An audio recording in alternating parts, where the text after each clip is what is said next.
January 16th session of the Portland City Council. Welcome. It's great to see some young people here today. How are you doing? Good. Y'all excited? Yeah, good. We're going to make this interesting and fun. Carla, would you please call the roll? Yes. Fritz? Here. Fish? Here. Hardesty? Here. Udaly? Here.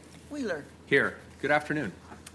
Good afternoon. Welcome to the Portland City Council. The City Council represents all Portlanders and meets to do the city's business. The presiding officer preserves order and decorum during City Council meetings so everyone can feel welcome, comfortable, respected, and safe.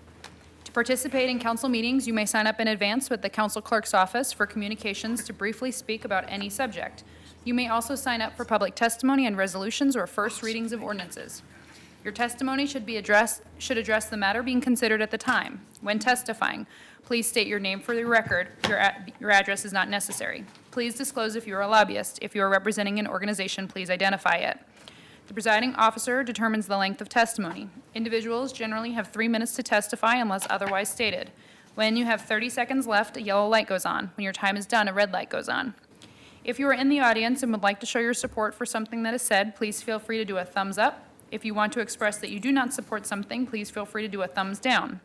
Disruptive conduct, such as shouting or interrupting testimony or council deliberations, will not be allowed.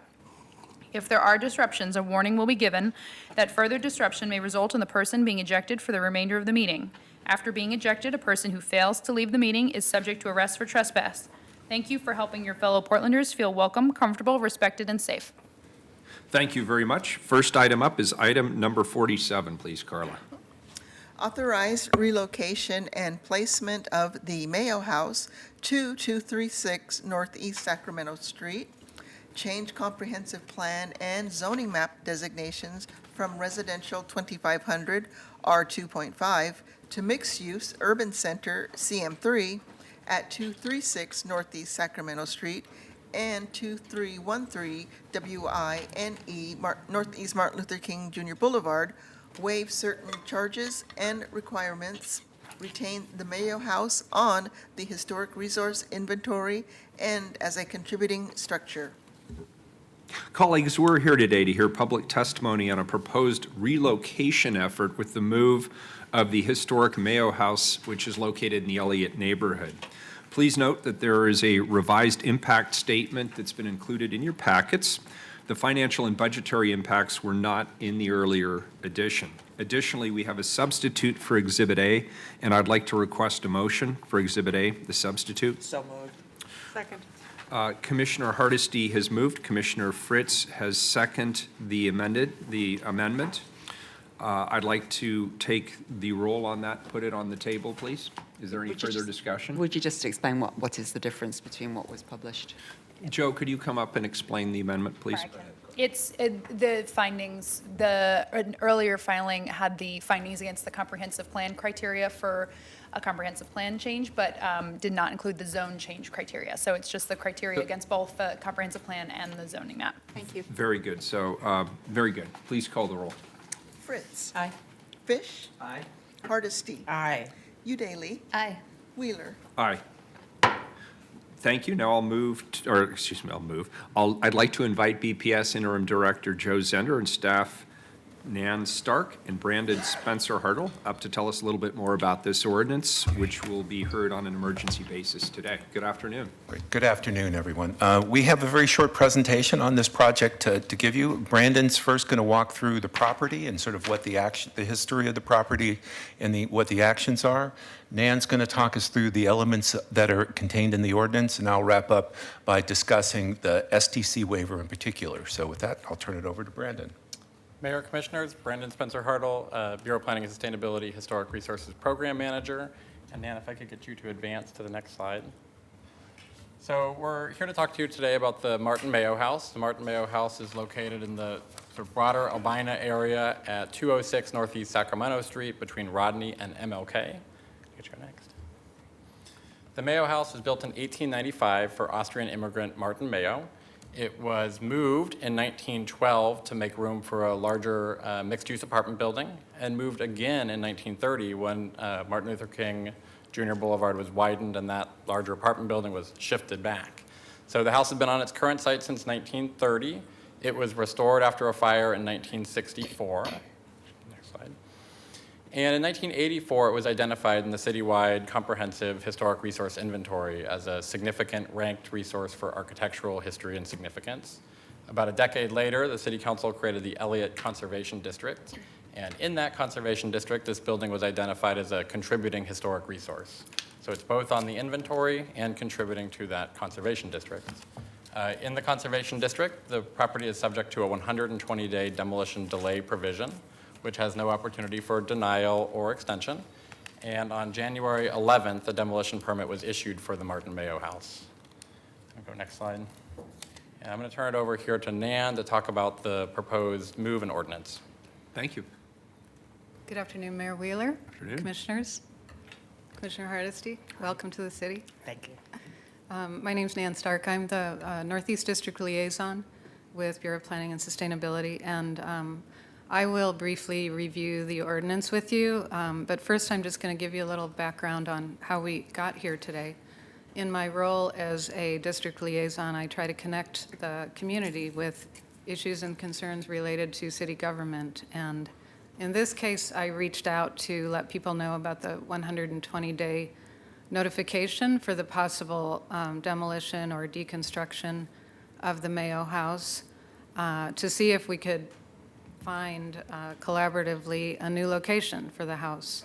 And at that time, I also met with the owners' representatives of the Mayo House property, knowing that they had a redevelopment in mind, and that's why they needed to remove the house.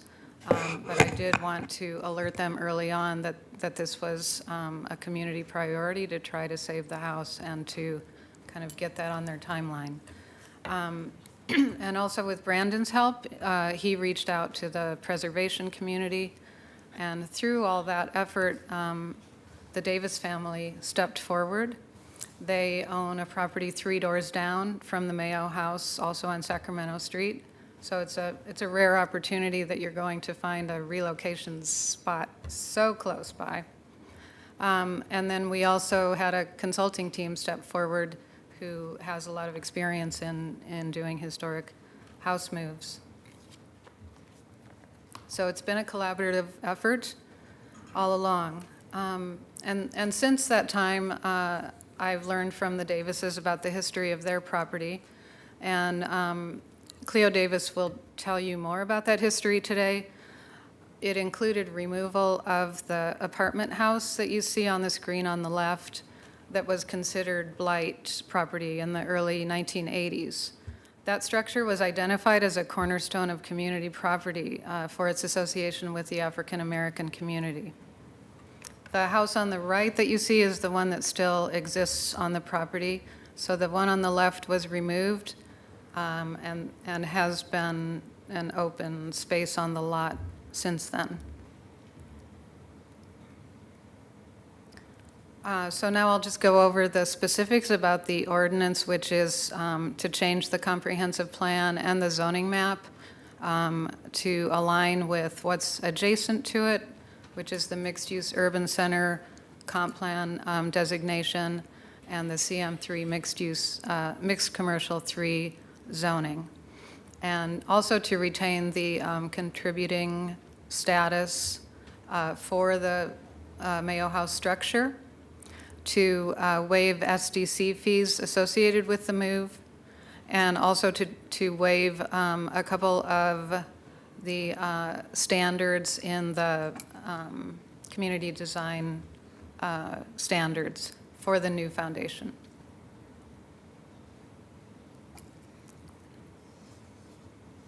So in terms of comprehensive plan policies, what we're bringing today is a unique opportunity for the city to advance our comprehensive plan goals and policies while also providing community benefits. This is not a precedent. We've done the same things for other house moves. This project itself supports the policies that you see on preservation equity, cultural diversity, economic viability, and disparity reduction. So it is a unique case in supporting these and many other comprehensive plan goals and policies that you will see a discussion of in the findings for this. There are also a number of public benefits associated with the project. It provides community benefits, it provides wealth-generating opportunities, it preserves a piece of the historic fabric of the Elliott neighborhood, offers the opportunity for a potential future community space, and allows redevelopment of the site that the Mayo House was formerly on. And now I'll just describe to you what the zone change is. So what you're looking at is the existing zoning on the left-hand side. The 2 shaded lots are the 2 that we are changing. And so what you'll see if this is adopted is the what's listed as the proposed zoning on the right-hand side. It aligns with the CM3 zoning to the north, which goes into the commercial area on Russell Street. You see MLK Junior Boulevard adjacent to the east or right of these properties. Russell Street to the north, and then the site is on Sacramento Street. There is a auto repair site that is at the corner of Sacramento and MLK. Just to the west of that is a lot that is currently zoned R2.5, and it's also in the same ownership as the auto repair site, and then the Davis property to the west of that. So what this would do would be to rectify that non-conforming situation that's currently there in the auto repair site, and include the Davis property into the CM3 zoning. So you'll get some benefits from that. It'll rectify that non-conforming situation. It will allow greater densities and mixed-use options for the site that the Mayo House will be located on. And it will also allow a transfer of unused floor area ratio as a result of the Mayo House move that could potentially go to other development sites in the future. And with that, I will turn it over to Joe, who's going to talk about the systems development charges. Great. Thank you, Nan. So there's two aspects to the requested SDC waiver for the Mayo House. But first, system development charges, as the council well knows, are fees that are charged for new dwelling units to pay into water and sewer system capacity and to upgrade transportation and parks infrastructure. This is sort of an essential tool for how we pay for the growth of the city, and not one to be waived lightly. The kind of things that we looked at here with this particular property is that the house that is being moved already exists and it stays within roughly the same block as its previous location. So to an extent, it's a new unit, but struck us as, between the historic preservation objectives and others, not a significant increase. But the numbers on this slide summarize the total amount of fees for the house move that would be waived. Second, there's an SDC waiver that's part of this ordinance as well for the new basement apartment that would be located in the Mayo House. So the Mayo House is going to be relocated, put on a new foundation, and a unit would be added in the basement. And the waiver is proposed to help offset the large cost of moving this house and to help limit the financial liability on the new owners. And so our criteria here are not so explicit, how you're sort of tracking within the same area, is this a new unit or not, and is it adequately offset by other public benefits to waive this SDC? Some of the things to consider is that, as Nan showed you in that picture, what used to be here was a 7-unit apartment building. What used to be here was torn down, that building was torn down in 1982. That building was torn down as part of the blight ordinance that the city had at the time. And the blight ordinance itself and how it was applied to the Elliott neighborhood has an equity story built into it. And at the end of the day, this would just be one additional unit. Well, it's actually a unit, and upstairs is a different use. So we thought that was a fair balancing of those potential impacts. However, the total amount that's waived for the basement apartment is $14,000 for SDCs. Joe? Yes. Could I just ask a real quick question? We made the waiver for SDCs and ADUs permanent, so why wouldn't that apply? Why are we looking at this as if we're making a special accommodation? I believe this is not an accessory unit in this case. Is that? I think it's because there are now restrictions on receiving that waiver. Okay. We do have an expert in the room, Matt Wickstrom, who, It's all right. I mean, Yeah. presumably we're going to pass this and waive both of them, but I am a little confused. Yeah, I think that would be my assumption, but I apologize, Commissioner, I don't know. Oh, no problem. So the questions come up about, do we have a policy and are there precedents for this? The City Council has used this tool of the SDC waiver to support historic preservation in the past. The two examples I wanted to show you are first, this property on Southeast Hawthorne. It's a very large house, was relocated, and SDC's waivers were approved by City Council. I believe this one was in 2012. And then what's interesting about this is that it's also I don't know if it was explicitly discussed by City Council at that time, but the house moved and became more than just a single-family house. There were some additional units added to it since it was such a large structure. Second example is the one that's more current. It's thank you, the Morris Marks house that was relocated from the central city out to the edge of South Portland. And once again, STC waivers were approved by City Council, this time in 2017, to help economically support what is a valuable project to do, but has a different level of expense. Finally, whether or not, and these were the two most recent examples that we were able to find. This is not a tool that's used very frequently. However, it is fair to say that it's not a tool also where we have explicit policy guidance on when to apply it and when not to apply it.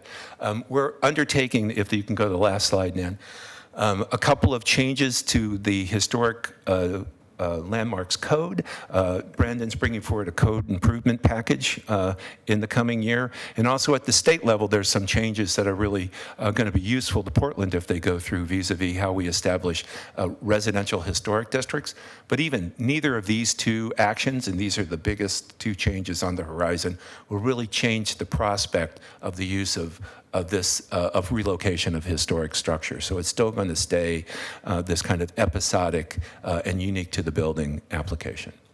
And with that, we conclude our presentation. Commissioner Fritz. Thank you. On the topic of system development charges, if the use changes to a commercial use in the future, at that point, would system development charges be assessed? I believe they would, yes. And what would trigger that? If I could ask Matt to come up, I'll let him answer it specifically. Thank you.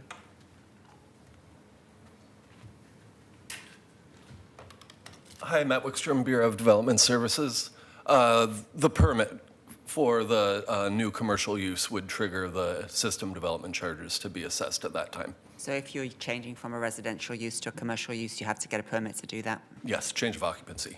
Thank you. At the very minimum, and then likely a higher threshold. If I could answer Commissioner Udaley's question, there would be 3 dwelling units on the site, and so accessory dwelling units are only in a situation where there's a house and 1 additional dwelling unit. So it's really more of a technicality that the 2 units on the site couldn't be called accessory dwelling units. And with a change of use permit from residential to commercial, what if the use is for a nonprofit or a community space? Is that still considered commercial?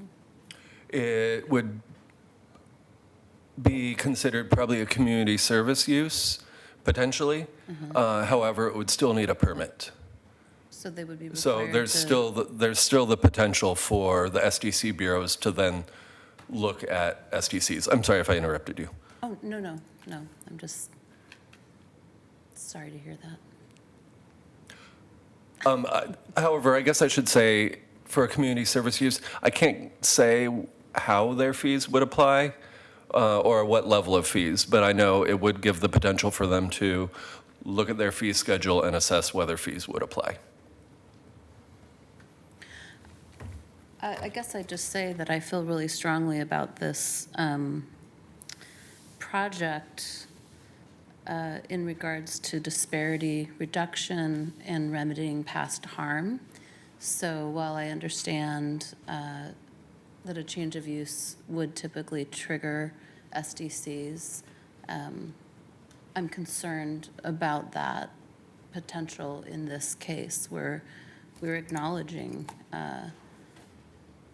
disparities and harm done to the property owner and looking at this as some kind of remediation, but we may still charge them SDCs if they want to change the use of their property and perhaps generate more revenue from it. Commissioner, can I make a suggestion? Sure. And I just want to say that on behalf of the utilities, we have to be extremely careful about how we allocate SDC waivers. I mean, we don't have to have that public discussion. There may be lawyers watching. So we can talk about the most laudable goals there are, but we have to be very judicious. But I see no reason why in this case, if you have this concern, we couldn't have a friendly amendment that simply provides that if there is a change of use at some point, council's directed that they get notice before SDCs are applied. So a member of council would then have a chance to say, under these circumstances, we suggest there be a deferral or waiver or something. But I want to caution on behalf of the utilities that you can put the mission and goal and the purpose as close to the chair next to God as you want. It doesn't avoid certain concerns that we have to bring to the table around Nexus because it's a closed system. But why not have the council notified if that contingency ever occurs so that it could supersede whatever decision BDS makes? Sure, and to be clear, number one, I'm not trying to put you on the spot. You're simply the messenger and telling us what the policies are. I just wanted to go on record expressing that concern and questioning whether or not there's anything additional we need to do now, but it sounds like an amendment that would bring it back to council, and so we could sort out what fees would have to be assessed and what could be waived. Sounds good to me. Is that a motion? Sure. Second. We have a motion from Commissioner Udaley, and I Can think you restate what the amendment is? Sorry. Commissioner Udaley. Kids, isn't this thrilling? In the event of a change of occupancy, prior to assessing any systems development charges, the Bureau of Development Services shall notify the council, which shall have the opportunity to take action before the effective date of any system development charges. I couldn't have said it better myself. And that will be Okay, a that new is the directive. Thank motion. you. It was moved by Commissioner Udaley. It was seconded by Commissioner Fish, who just by this much beat out Commissioner Hardesty on the second. So I'd give him a tie if I could under the rules, but I can't. So that is now on the table. At the discretion of the council, we could either vote now or wait till after testimony. Commissioner Udaley, what's your preference? I think after testimony is Very fine, good. We'll leave yeah. that amendment on the table for people to comment on. Very good. Does that complete your testimony? Yes, thank you. Well, thank you for the presentation. It was very good. It was to the point. Before we start public testimony, I'd like to invite Cleo Davis, who is the owner of the property to which the Mayo House is going to be located, to come up and make a few remarks. Thank you for being here. Welcome. Thank you.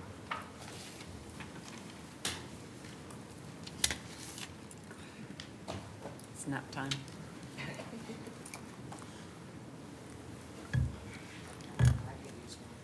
I know. Good afternoon. Good afternoon, Mayor and Commissioners.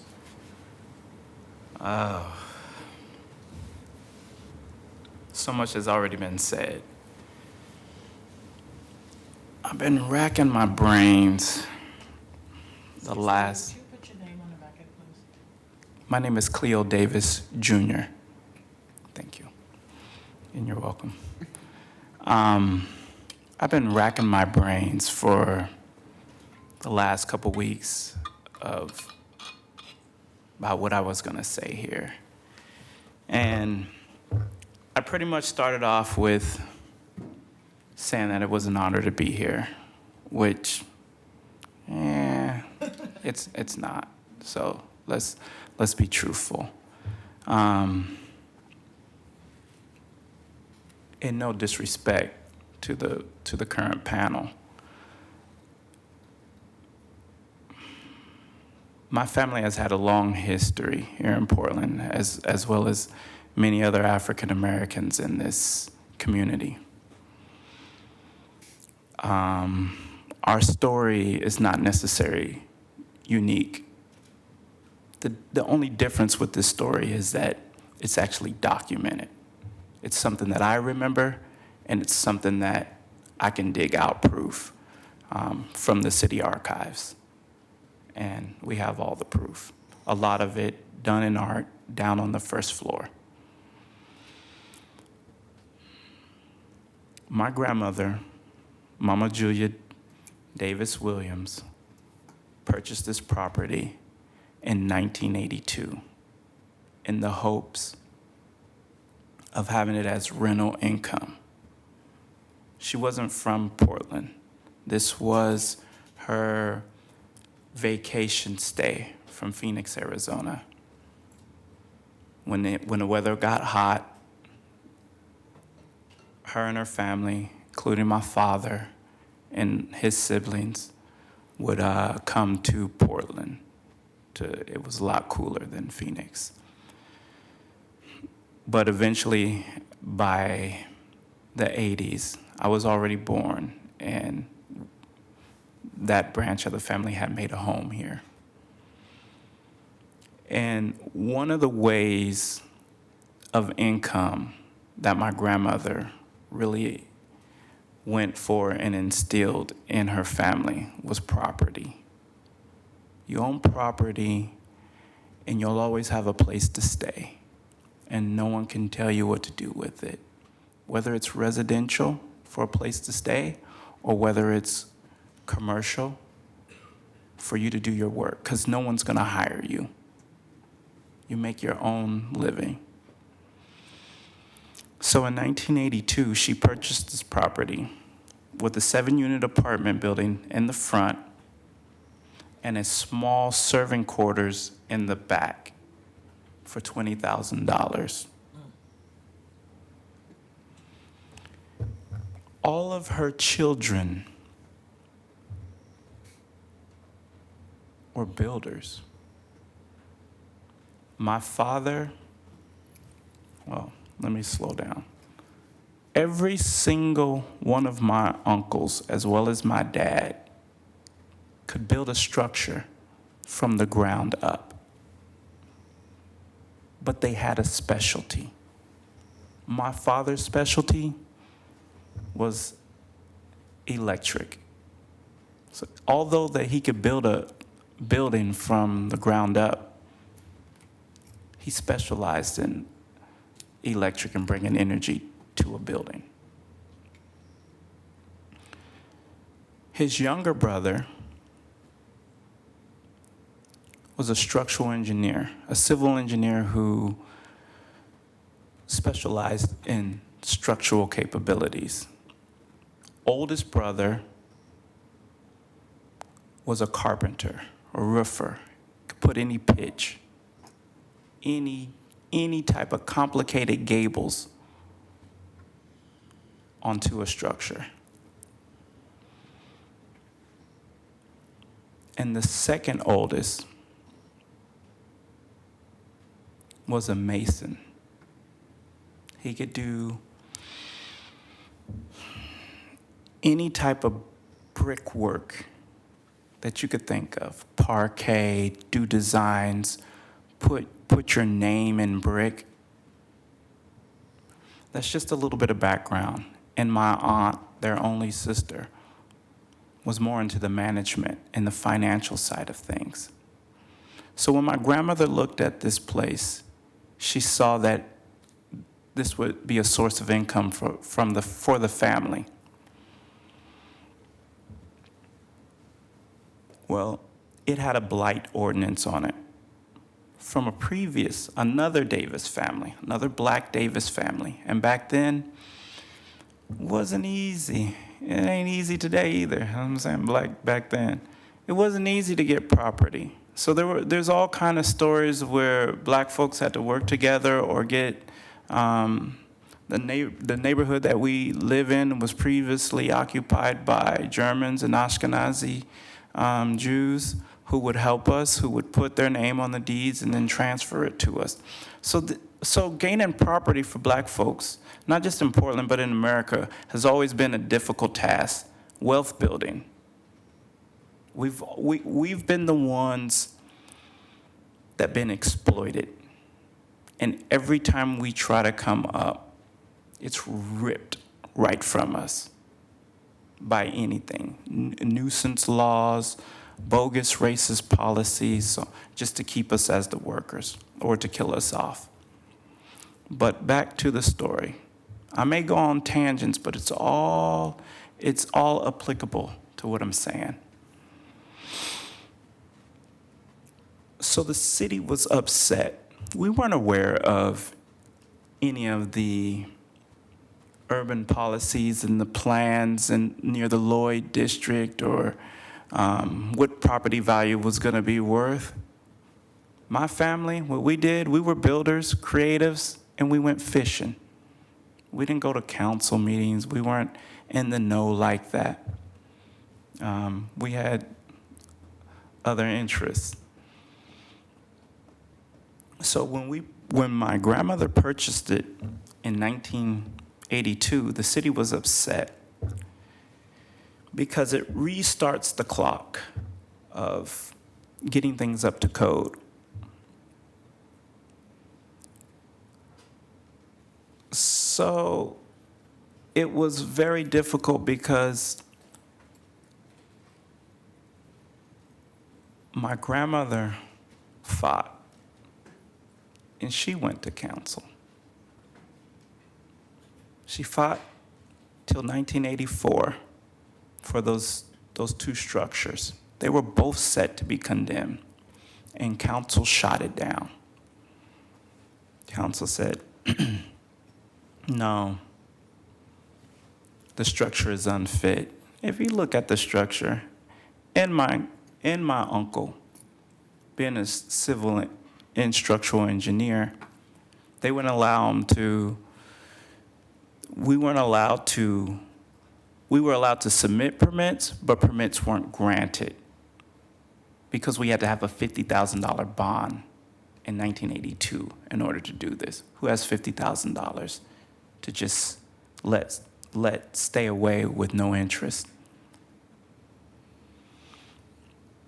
So council shot it down. And that's why I'm saying it's not necessarily an honor to be here. It's cool in the memory of my grandmother, Mama Julia, and my family that's here supporting me, and my dad who has,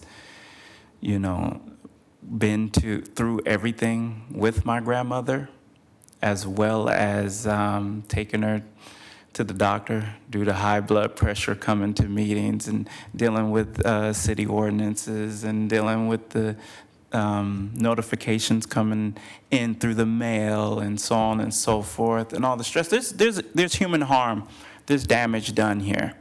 And that's really what I want to address and get you guys to understand. It's just not, for me, it's not just about policies and what we can and can't do. We create policies as humans to help humanity. But many of the policies that we're still operating under are still racist policies that only benefit a few. So basically what I'm here to say is do the right thing. Do the right thing and pass this through. My grandmother, since 1982, since she has purchased the property, rough calculations, not in depth. If we got in depth, it would be more.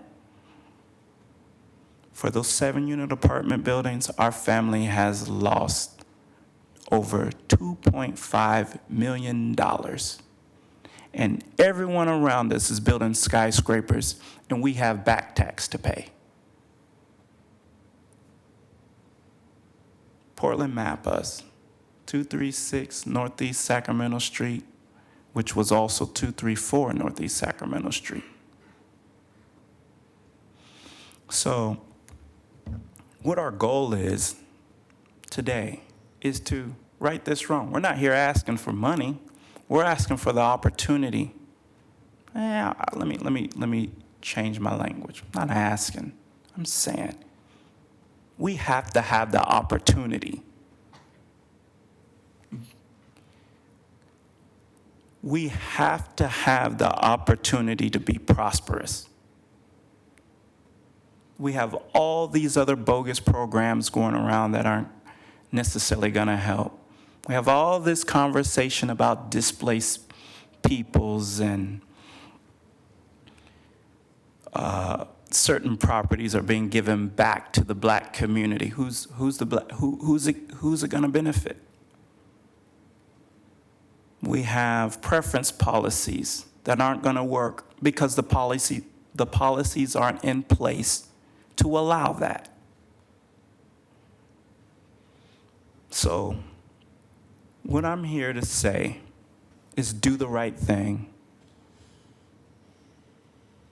We also plan on, with that house move, of course, we plan on putting together a prosperity package for a family, but we also plan on opening it up to the community for other members of the diaspora to prosper.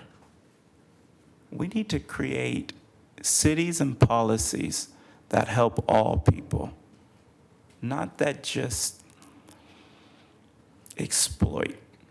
There's been enough exploitation going on. And I'll end with, do the right thing. Pass this through. Thank you. Thank you for sharing that story. We appreciate it.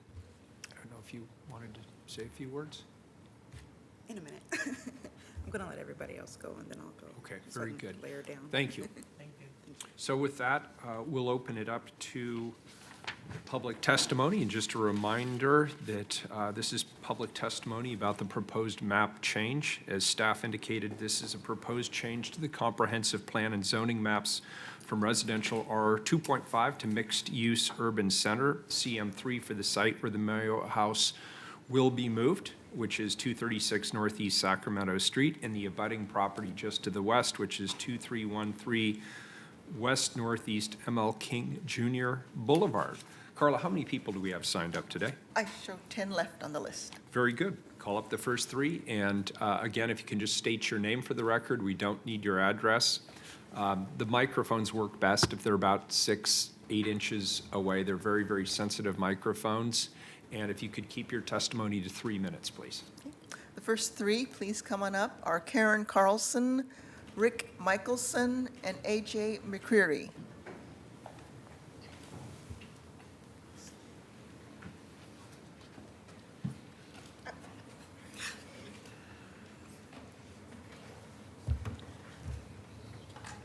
Good afternoon. Thank you for being here. Karen Carlson. We were here before you about a little over a year ago, year and maybe 4 months, with another house move. Thank you. We're making progress on that. And we're pleased to be a part of this house move. It's unique, and it means a whole lot more than just saving a historic property, as you just heard. Mayor Wheeler, I must thank you for your help in making this happen, and I recall distinctly at the Morris Marks house, you expressed that you had nothing to do with it. Do you remember? I do. Well, now you do, so thank you. And I'm very thrilled, by the way, with the Morris Marks house. I think that was a fantastic collaborative effort on the part of the city. I just didn't want to claim credit for something I really had nothing to do with. But Now you can now's my claim big credit. chance. Now's my big chance. Thank you for remembering that. So it is moving along, since no one has mentioned. The house will be moved on the 27th of January. That's just less than 2 weeks from now. Work has been underway. We have an excavation. We have the house being lifted tomorrow. I invite you all to come and see it. House moves are pretty fun. This one is a short one, so it won't take a long time like the Morris Marks did. But it's been a pleasure to work with Cleo. The representative for the developer has been very cooperative as well, removing trees, even contributing some to the move. So I want to make sure that we understand that, there has been help on that side. They're not stopping the house move, they're helping the house move. Thank you. Good afternoon. I'm Rick Michelson, and apparently I am the House Move Bank of Portland because this is the second one that I'm financing and making sure happens. I'm really pleased to be involved with this house for a couple of reasons. One is meeting Cleo and working with him and his family is wonderful. The other is my dear friend Kathy Galbraith from the Bosco Milligan Foundation, who recently passed away, and she had a great interest in this area, working on the Cornerstone Project and really helping to recognize the historic presence of the African Americans. So this move, although this was not African American owned, was clearly part of that story. In addition, when I first worked for the city in 1981, one of my tasks was reviewing the proposed demolitions. Piles of folders would come over my desk every day, and I was working for Commissioner Margaret Strawn at that point and went in and asked her what to do with them, and she said, just hide them. Don't sign them. Don't send them on. Well, that lasted for a couple of months, but as you can see, the bureaucracy got to us again, and more of them were torn down. It's great to be able to help put this house back there. We're thrilled. We're looking forward to making it happen.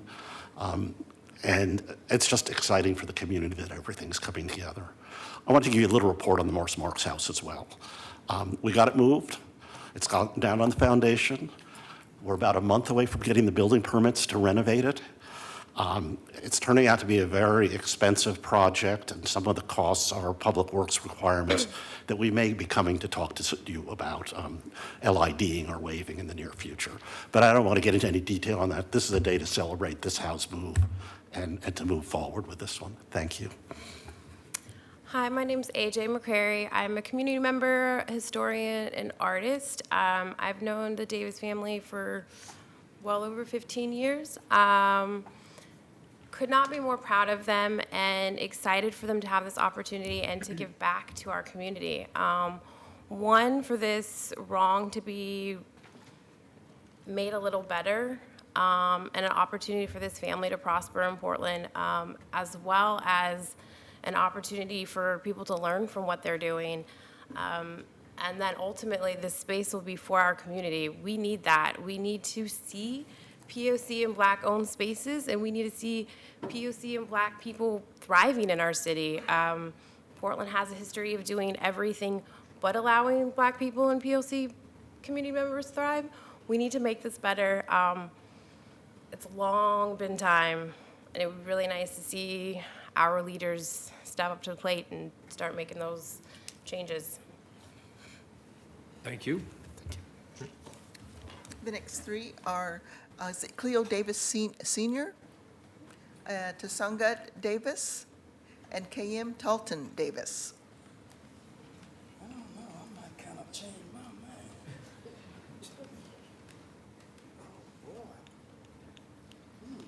Welcome.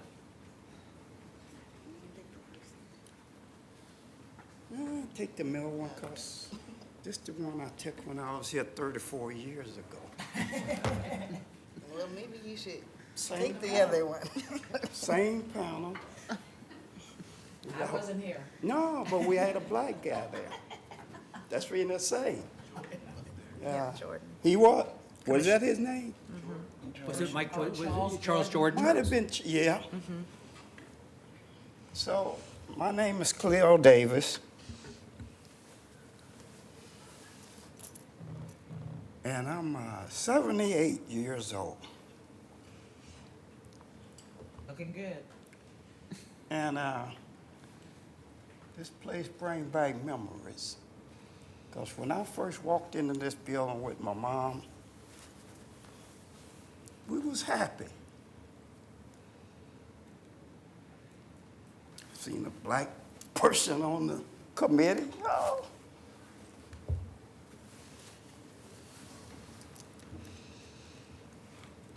And after we got through talking, me and my mom walked out of here sad. Then I had to take her to the hospital.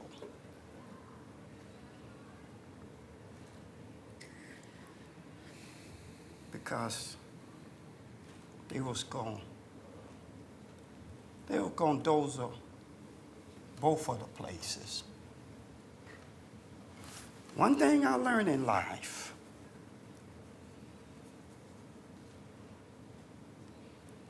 when you live history, you don't have to read all that history. And I'm not no educated person, so that's how I found out. You don't, if you live history, you don't have to read history. They have to do it. They have to do it. I don't.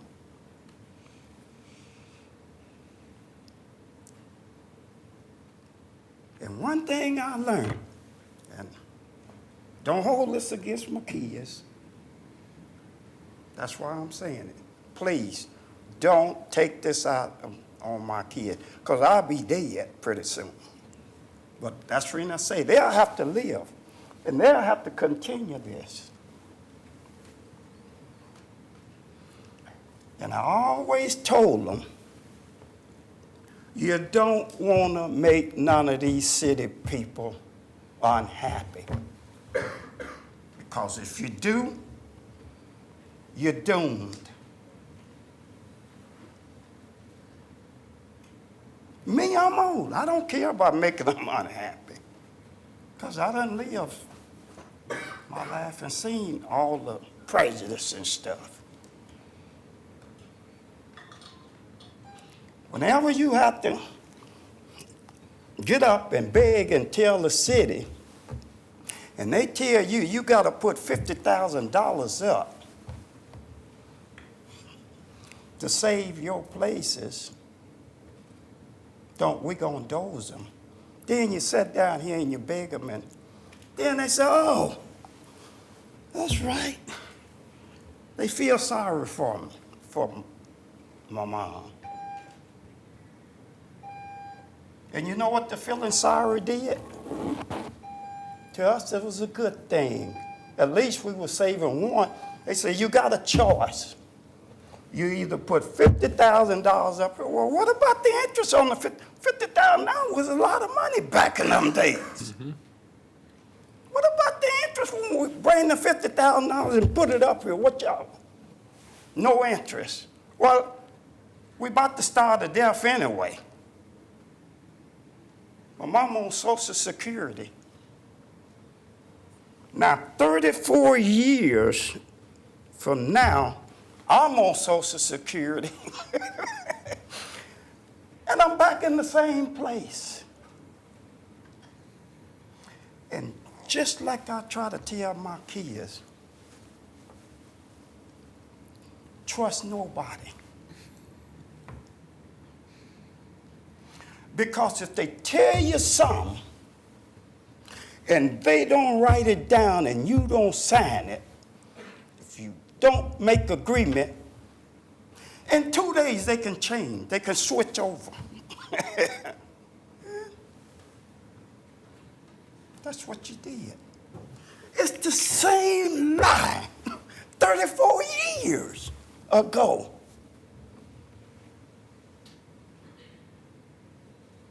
I'm not feeling sorry for myself.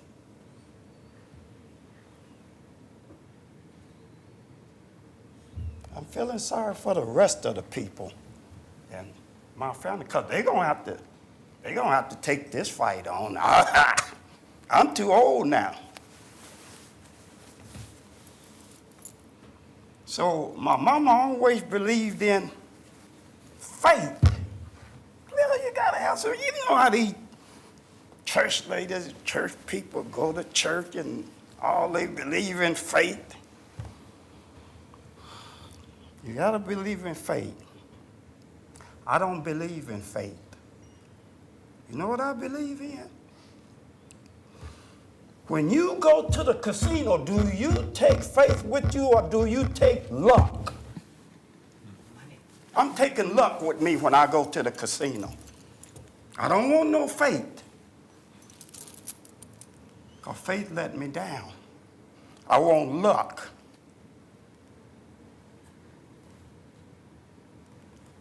So, one thing I want to do, I want to be proved wrong.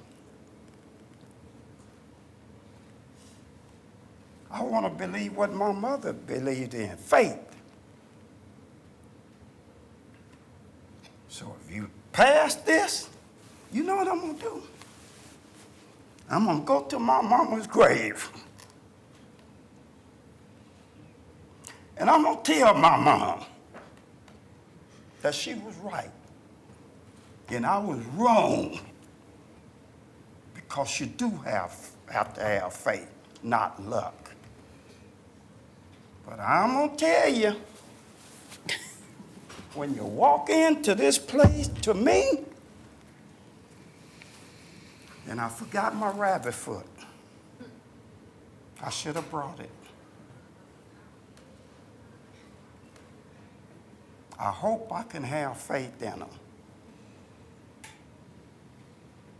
I'm not over here to try to sugarcoat my talking. Just don't take this out on my kid.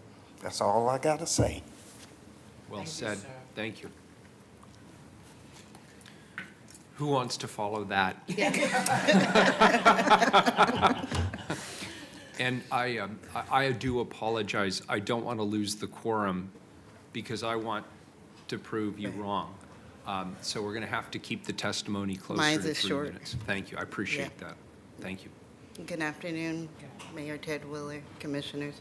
My name's Tasonga Davis. I'm the granddaughter of Mama Julia Davis and Johnny Davis.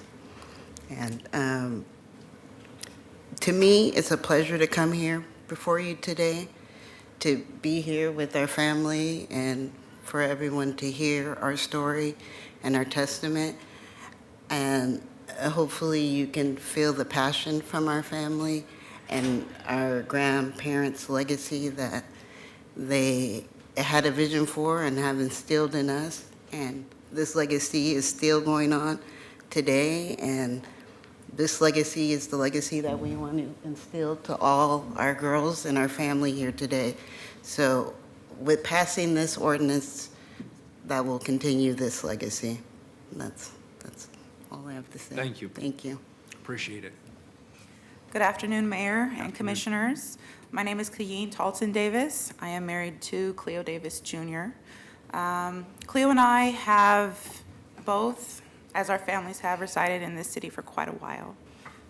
My story here in Portland, my family's story here in Portland actually starts at the turn of the century.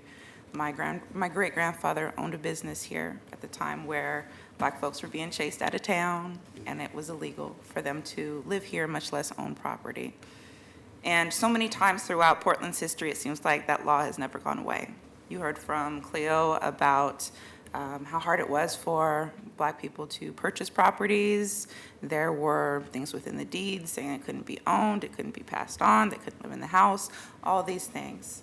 And what I will say to you is that one of the things that Cleo and I specialize in is looking at that history, is looking at how that history has affected Portland, and not only from the side of just the law side, but what does the Black community look like that's living through situations like that? What does the Black community look like where you're not allowed to eat in certain places? Well, you build what you can build. You go and you work with your family, you work with your community, you develop what you can develop. And so when you have the opportunity as a older woman to purchase a apartment building, to try to build that up and build something for your family, to create wealth within your family, because isn't that what we're all supposed to do, is to create wealth for our families, that it might be passed on and that our children and their children might have something to start with and not start from the bottom. But when you are taken, or when you have that taken away from you, and as you heard from Mr. Davis, that it had some serious health effects for his mother, that it's not only, again, a physical issue, a monetary issue, it's a legacy issue. And what Cleo and I are trying to do, what the family is trying to do, is to resurrect that legacy, is to create a legacy in which not only is it a financial help for the family to create wealth, but also to create for the city of Portland a wealth of knowledge about the Black community, about the Black arts, and about what people have done within this community in a location that was formerly a cornerstone for the community. I'm not sure how many of you are familiar with the Cornerstone Inventory, but it is a list of homes within Portland that were significant historically to the Black community. And I'm not sure how many of those still exist to this day. I know I haven't seen very many of them after looking at the list. And that's a shame, because it's important. It's important to see where your grandparents grew up, where your parents were involved, and know have a place to the stories, because without knowing the context, a lot of it gets lost. Thank you. Thank you. I'm not an angry old man now, though. Black man, I'm not an angry black man now. Sure. 'Cause that's the first thing they say. That's okay. "Hey, They say angry that black about man." me too. They don't call me an angry black man, but you know what I mean. The next three are Laquita Lanford, Peggy Moretti, and Maya Foti. Good afternoon. Good afternoon, Mayor, Commissioners. I'm really here to support my community, and over the years, I have learned so much about the Black Portland history when I returned to Portland in 2014, and I have engaged my community by what I have learned through historical bike rides, through community engagements, through reclaiming spaces in Alberta. All that I have learned, I have spoke before you all, I have served for you all, and I truly believe that this is important for the future of our children that sit behind me today. And there's just two things that I wanted to state and read, just two quotes from Martin Luther King. His birthday was yesterday. And this spoke to me when Cleo was speaking. And I just want to say, it says, "Our lives began to end the day we become silent about things that matter." And the second quote is, "The time is always right to do what is right." So I'm asking you, Mayor and Commissioners, to do what's right for our community, to continue having us come together and support each other with what it is that we need, and to make change, because we are a part of this historical change on a level of, like, we can go digital, we can do anything to support any one of us. And yeah, I just wanted to ask you guys to do the right thing. Thank you. Thank you. Good afternoon.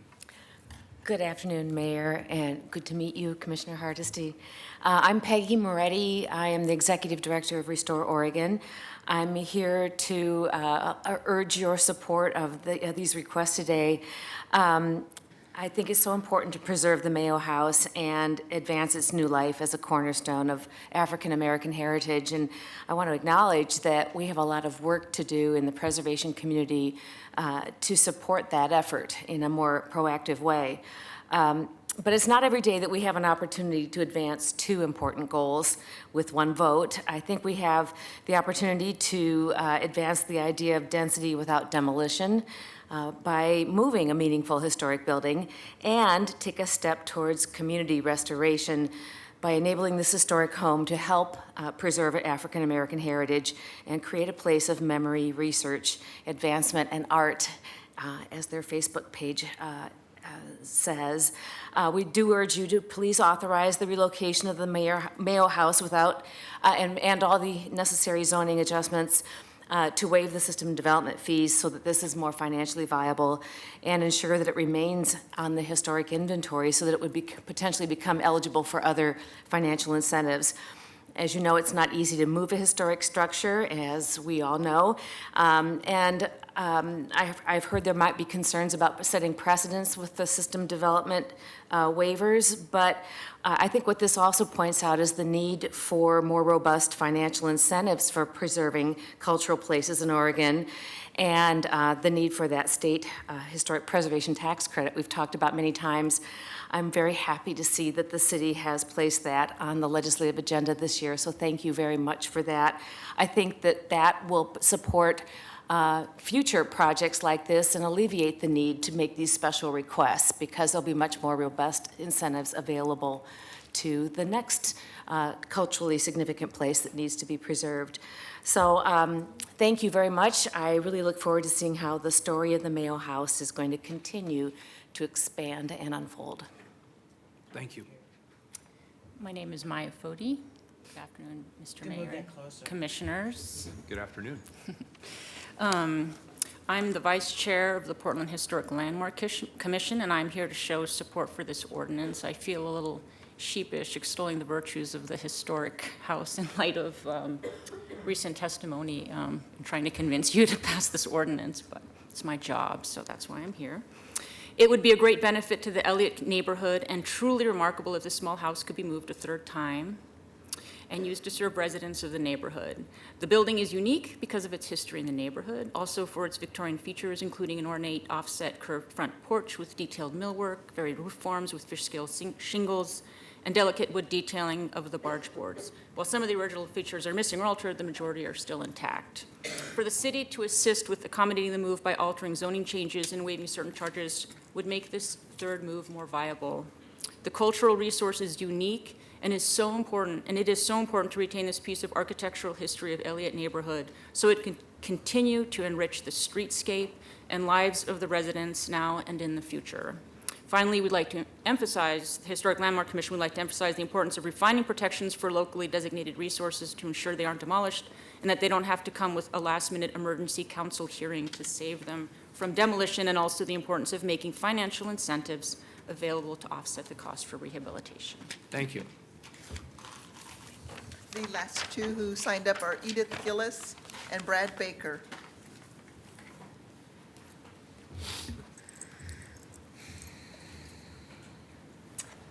I haven't seen you for so long. Hello. Welcome back. My name is Edith Gillis, and I want my son to come to me and say, Mom, you were right, without waiting time in the grave. You were right to have faith in truth, love, principle.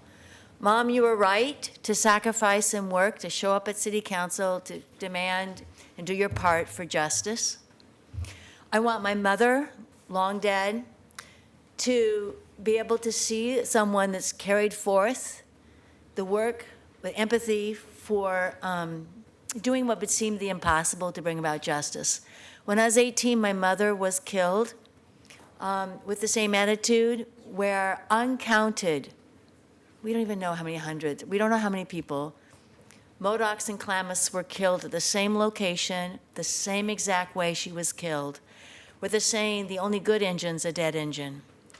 I want us to make this a precedent.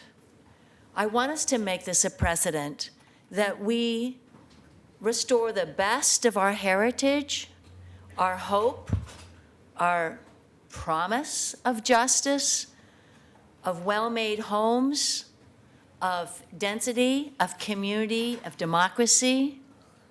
I want us to have this be a precedent for First Nation peoples, people of color, and I want you to adjust the map, the zoning, waive the fees, and I want us to get some better tax income from those folks who have been making money off of the redlining and injustice. Thank you, Edith. Good afternoon. Good afternoon. Brad Baker. I'm here on behalf of the Elliott Neighborhood Association. I'm the chair of the Land Use Committee. We want to offer our support of the project.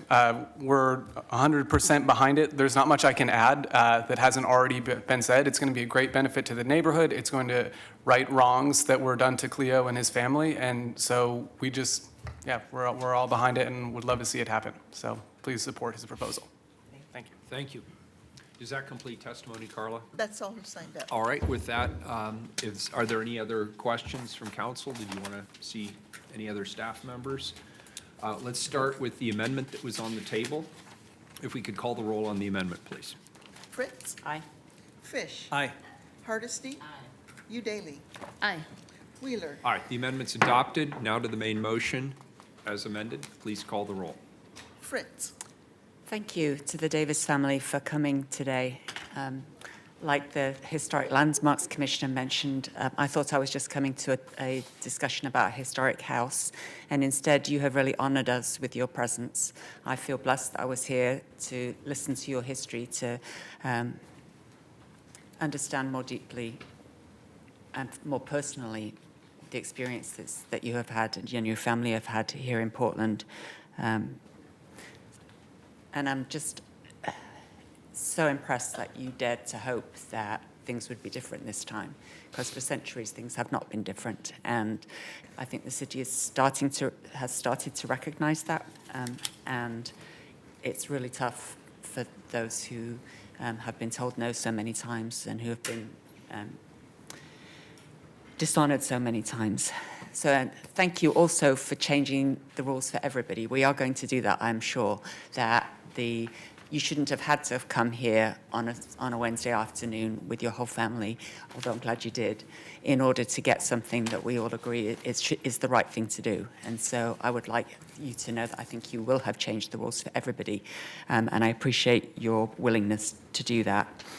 I am mindful that the reason this house needs to be moved is because the site is going to be redeveloped, and that's what happened to your grandmother's house, the blight that was going to be this great new place that the council thought was going to make things better. And so later this year, we're going to be looking at ways to add more housing in Portland, and I will be remembering that we need to also be careful not to encourage demolition of old homes, affordable homes in general, and thank you for that. Children, thank you so much for being so well behaved and quiet and sitting still, and you're just a wonderful group of people, and I want you to hear what I'm saying in terms of it's up to the next generation to fix the mistakes of the previous one. And at when you're, even now, but as you grow up, you will be called upon to fix climate change and all of the other things that my generation and the generations before have not done as well as we have made a mess of.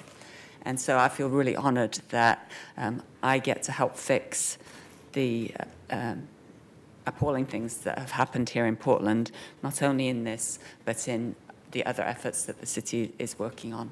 And so it's really wonderful that you came and you're participating and you are part of history now, even though you're such tender age. Thank you to Nan Stark for reaching out to the neighborhood in the first place and for knowing your neighborhood that you're assigned to Brandon Spencer Hartle, Matt Wickstrom, and Joe Zender for being the white allies who said yes, and that yes, we're going to help we're going to help get this done. Thank you to Cynthia Castro on my staff. I'm really honored to vote aye. Fish. I had the same impression that Commissioner Fritz had when she started her remarks, that the briefing memo I got talked about zoning maps and comprehensive plan maps and had lots of gobbledygook and then an SDC waiver, and you get lost in the acronyms and all the legalisms. And yet what we've had today is a hearing when today's hearing has been about Portland's history, not so much its zoning code. And so I want to thank the family that took the time to come out and share the story with us. First to Mr. Davis Sr., who said he was 78 years old. Well, my grandfather lived to 102, so in my family, you'd be considered middle-aged. You're not going anywhere, sir. Just hang in there. You know, you're at the younger end. I'm praying. I'm sorry that my wife Patricia couldn't be here. Patty's a historian, and the reason that we live in Portland, she's the first woman on her mother's side of the family to go to high school. And she got a job teaching history at Portland State. And the first big book that she worked on was former Senator Avell Gordley's history. And Avell Gordley wrote her book, and it says Patricia Schechter and Avell Gordley, and they wrote it together. And it was really an oral history, but they ended up sort of converting the oral history into the story. And there's so much of Avell's history and story that I could hear echoing in this chambers as you, Cleo, and your wife and others were telling your story. You know, it's very rare that we get to right a wrong within a generation. Now, I'm the longest serving member of this council, and I've served here for 10 years. But if I do the math, really the singular event that triggered all this, that brings us to this day, happened 34 years ago. And I don't remember who was sitting here, but it was a different council. 37 years ago. Pardon me? 37. 37. And I don't remember who I don't know offhand, who was sitting here, but regardless, we have a chance to right a wrong within one generation, and we are a new council with a colleague that's made history with her election. One other comment. The $50,000 bond that was a requirement that you couldn't meet and that ended up being part of the narrative. I want you to know that when we engage small contractors in inner Northeast, predominantly minority-owned contractors, what we to this day hear is that access to capital is the single biggest impediment to wealth creation among small contractors, but that the requirement of a bond on projects is beyond the reach of a lot of emerging entrepreneurs, people of color. So here we are 37 years later, and we're still talking about a bond requirement, which has a nice neutral flavor, right? Sounds like a nice legal requirement. Who could object? Well, the people that could object to it are people that can't afford the bond. So how are you making an opportunity available to someone if you set a requirement that they can't meet? And what's the city's role in helping to fund those bonds or helping to make a financial accommodation? There are good days and bad days in this job. I still mostly go home and tell my wife I'm surprised I get paid to do this work. But there are days when I feel like this chamber is elevated, and I feel like something has happened that's beyond the mundane that we deal with as a council. And I think today is one of those days, and I am, as Commissioner Fritz noted, I'm very pleased that there were so many young people here to witness this, because it's important that they have hope. We talked about faith and luck, but hope is so important. You got to have hope. Correct. And these young people are here today to see a system that maybe they've heard in their family didn't work very well one day, right or wrong, and I'm pleased to add my vote to right that wrong and to support this ordinance, and I proudly vote aye. Hardesty? Thank you. I want to start off by thanking you for the history lesson. When I moved to Portland January 1st, 1990, I would scratch my head sometime and go, what's this about, right? Because there was nobody calling you names to your face. There was no one doing anything directly to you as an individual. But it was very clear that we are still living our white supremacist legacy in Oregon. Over and over and over again, when development happens, African Americans are displaced. It's called progress, is what they tell us it is. When 10,000 African American homeowners were displaced out of inner Northeast Portland between 2000 and 2010, no one declared a housing emergency then. So I am so thrilled to have this front row here of these young, beautiful, I hope all girls, because I think I'm seeing all girls, am I right? Okay, I want to apologize if there was a boy over there. Okay, it's just, okay. I want them to look up at this podium and know that in 20 years, you could be sitting right here. It took 167 years to make that happen, but let's not wait another 167 years before the next African-American woman is sitting in this seat. I want to say to your family, I am sorry for how you were treated by your city when you were trying to make an investment in your city. And unfortunately, your story I've heard over and over and over again in the almost 30 years I've lived here. It wasn't right then, isn't right today. And I just wanted to tell you, Mr. Davis Sr., you didn't need your rabbit foot today. You came with the truth. And some days the truth wins out. I want to say to Junior, I felt your passion. I absolutely understand every word that you said and why you said it. And I thank you for it. I absolutely vote aye. You, Daly? I want to thank the Davis family, first and foremost, for being here today, for your willingness to come back to City Hall, which I know took some fortitude, and to share your story. You have every right to be angry, to be skeptical of us, and to seek redress, and to be here without feeling it's a privilege or a pleasure. I can see how it would not feel that way, considering your history.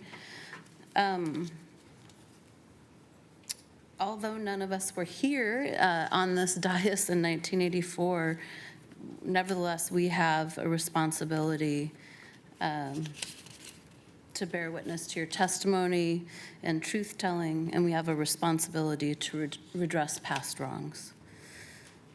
It's not enough to admit wrongdoing or apologize. We have to make amends, and I believe that this is a small gesture in that direction.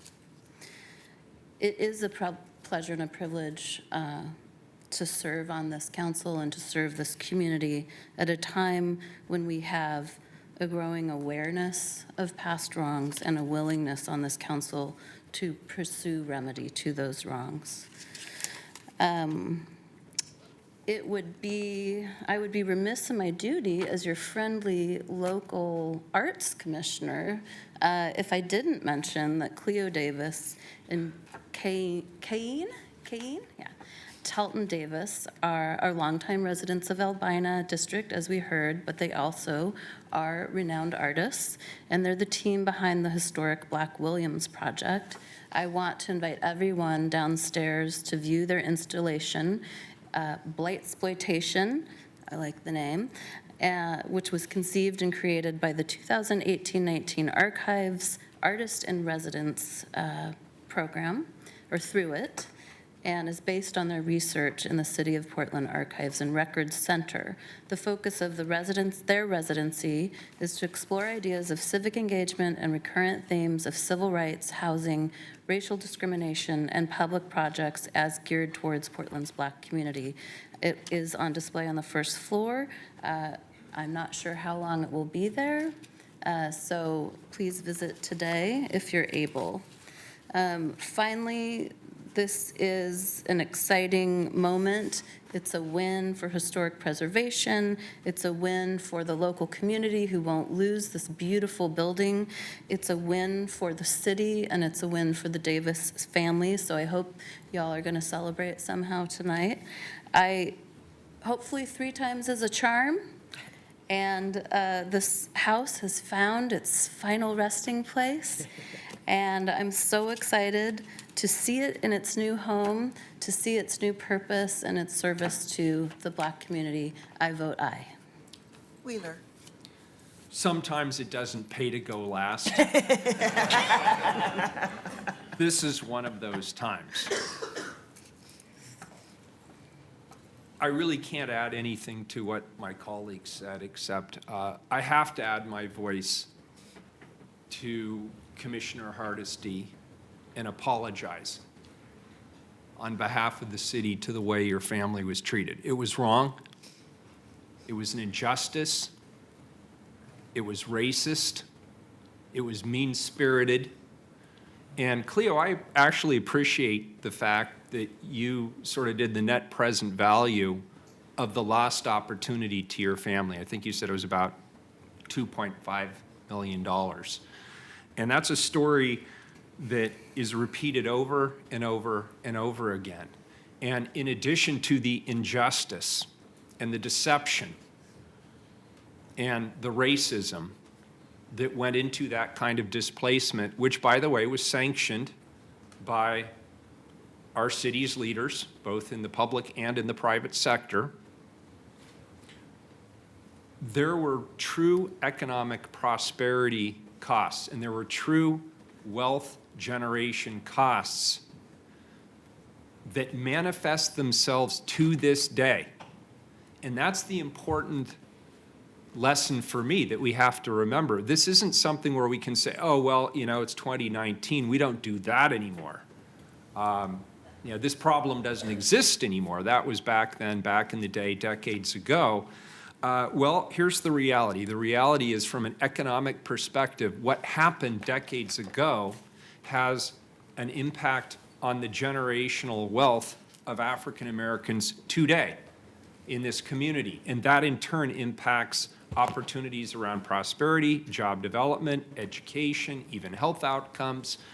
It all comes back in full circle. So you were right to be here and to call it out and speak, as Commissioner Hardesty said, speak truth to power. So you have my apology. It's not worth much. Actions are worth a lot more. I do not believe that through this action we can actually make up for what happened in the past. I don't actually personally believe that, so I'm not going to say it. But I do believe we can pay it forward. I do believe that through our actions and through our leadership and through our commitment, we can move in a different direction. And you've provided us sort of the perfect symbolic template to do that by having 3 generations of the family here, having the kids here to be part of this. And at the end of the day, I'm going to remember this as one of the most positive things I have personally had the opportunity to participate in as a member of this city council in over 2 years. I see this as hugely important and hugely positive. And Mr. Davis Sr., I don't know how many times I'm going to go back and listen to your testimony, but it is many. You gave us a lot to build from, and I'm appreciative of that. I always love it when I come to council, and I think I'm gonna, I'll just confess this. It's not always thrilling. A lot of the stuff we do here is really boilerplate. It's down in the weeds. I agree with my colleagues who said they thought. I thought I'd talk to you about mumbling under your breath. Yeah, there you go. There you go. We've on paper, this looked like it was going to be another one of those hearings, right, colleagues? Another one of those hearings. But we talked about some really lofty issues here. We heard about hope, which is truly important. We heard about justice, which is truly important. And the part that really hit home with me, Mr. Davis Sr., is the conversation about faith. And that's something I come back to personally a lot, because we are in a time where it is actually too easy to question one's faith and the way things are. And the way you reconnect with that faith or that sense of hope or that sense of optimism in the future is through attachment to the community. It's through being part of something and belonging to something larger. And what the Black community in Portland experienced was an intentional, systematic disconnection and dislocation that also has manifestations for today. But I see this societally as well. And you see people's confidence in institutions and even confidence maybe in self and belief, that special spark of faith under siege. And you talked so lovingly about your mother and her experience here in this chamber. And it's so disappointing for me to hear those stories. I hear them a lot, unfortunately, but it's so disappointing for me to hear that story and to think she came here with you, young man, all excited, and left ultimately very disappointed to the point where she felt the need to go to the hospital. So I am really quite pleased that we get to do something bigger here than just support the House move. And by the way, thank you to the Davises for Cayenne and Cleo for taking the lead on trying to get this going. And I'd be remiss if I didn't thank Karen Carlson, Rick Michelson also for their hard work and the Bureau's great work. But isn't it ironic that at the end of the day, the most meaningful thing we're doing here today isn't moving a house or approving a zoning change.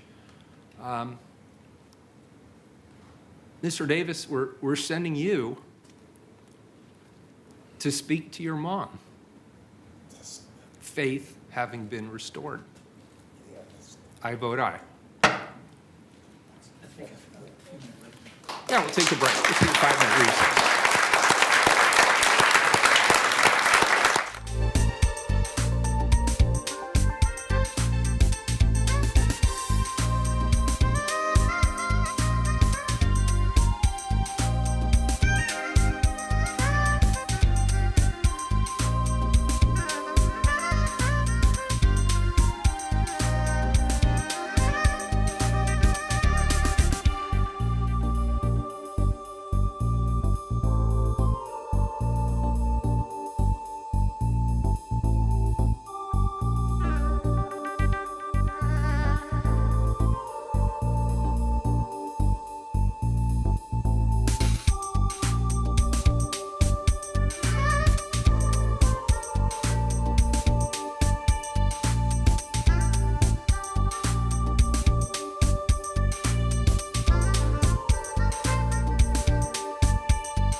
Thank you, everyone.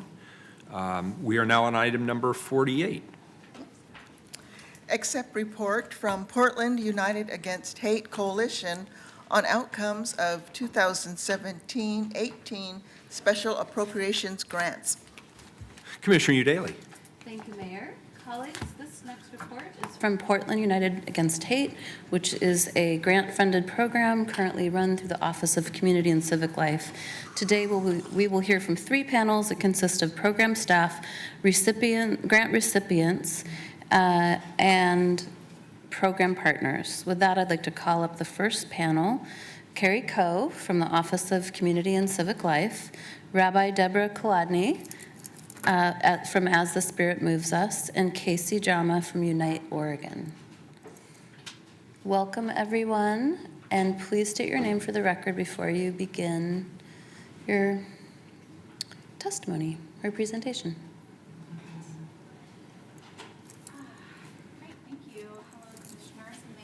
Hello, is your mic? Can you hear me? There Okay, we go. there Now we it's go. on. Okay, Great. thank you. Hello, everyone. My name's Carrie Coe. I'm with Office of Community and Civic Life and the program coordinator for Portland United Against Hate. First, thank you very much for your ongoing support of this work in this program and for having us here today. As Commissioner said, we'll have 3 panels to offer some feedback and reporting on the outcomes of our grants. So first, this panel is going to share some big picture successes. The second panel will focus on the outcomes of the grants. And the third panel will share testimony about how PUA impacts the work of communities with our partners, including speakers from the Portland Bureau of Transportation and Southeast Uplift. So let me start by grounding us quickly. Desiree Melton, a Black woman and an associate professor of philosophy at Notre Dame, wrote a recent article titled, "Why Report Injustice When Being Justly Treated is Unimaginable?" In her article, she explains, if our imagination is full of the ugly ways that authorities interact with people like us, if it's cluttered with doubt and distrust we know we are likely to face, then we might be unable to even conceive of doing anything more than disclosing an injustice to a person we trust, let alone turning to authority. Furthermore, she suggests that expecting Black women who have been harassed, assaulted, threatened to report is asking them to do something Herculean, to override an overwhelming number of experiences in which they have been doubted, disbelieved, ignored, treated unjustly, and told to keep silent. This leaves our imagination blunted and a void where justice should be. Professor Melton articulates the experience of many PUA Coalition members, and this perspective is one of the many that guided our work in this recent grant and the creation of the pilot hate incident tracking tool that you'll hear about today. The challenge of addressing hate and hate violence is complex and woven into the very social and cultural fabric of our nation.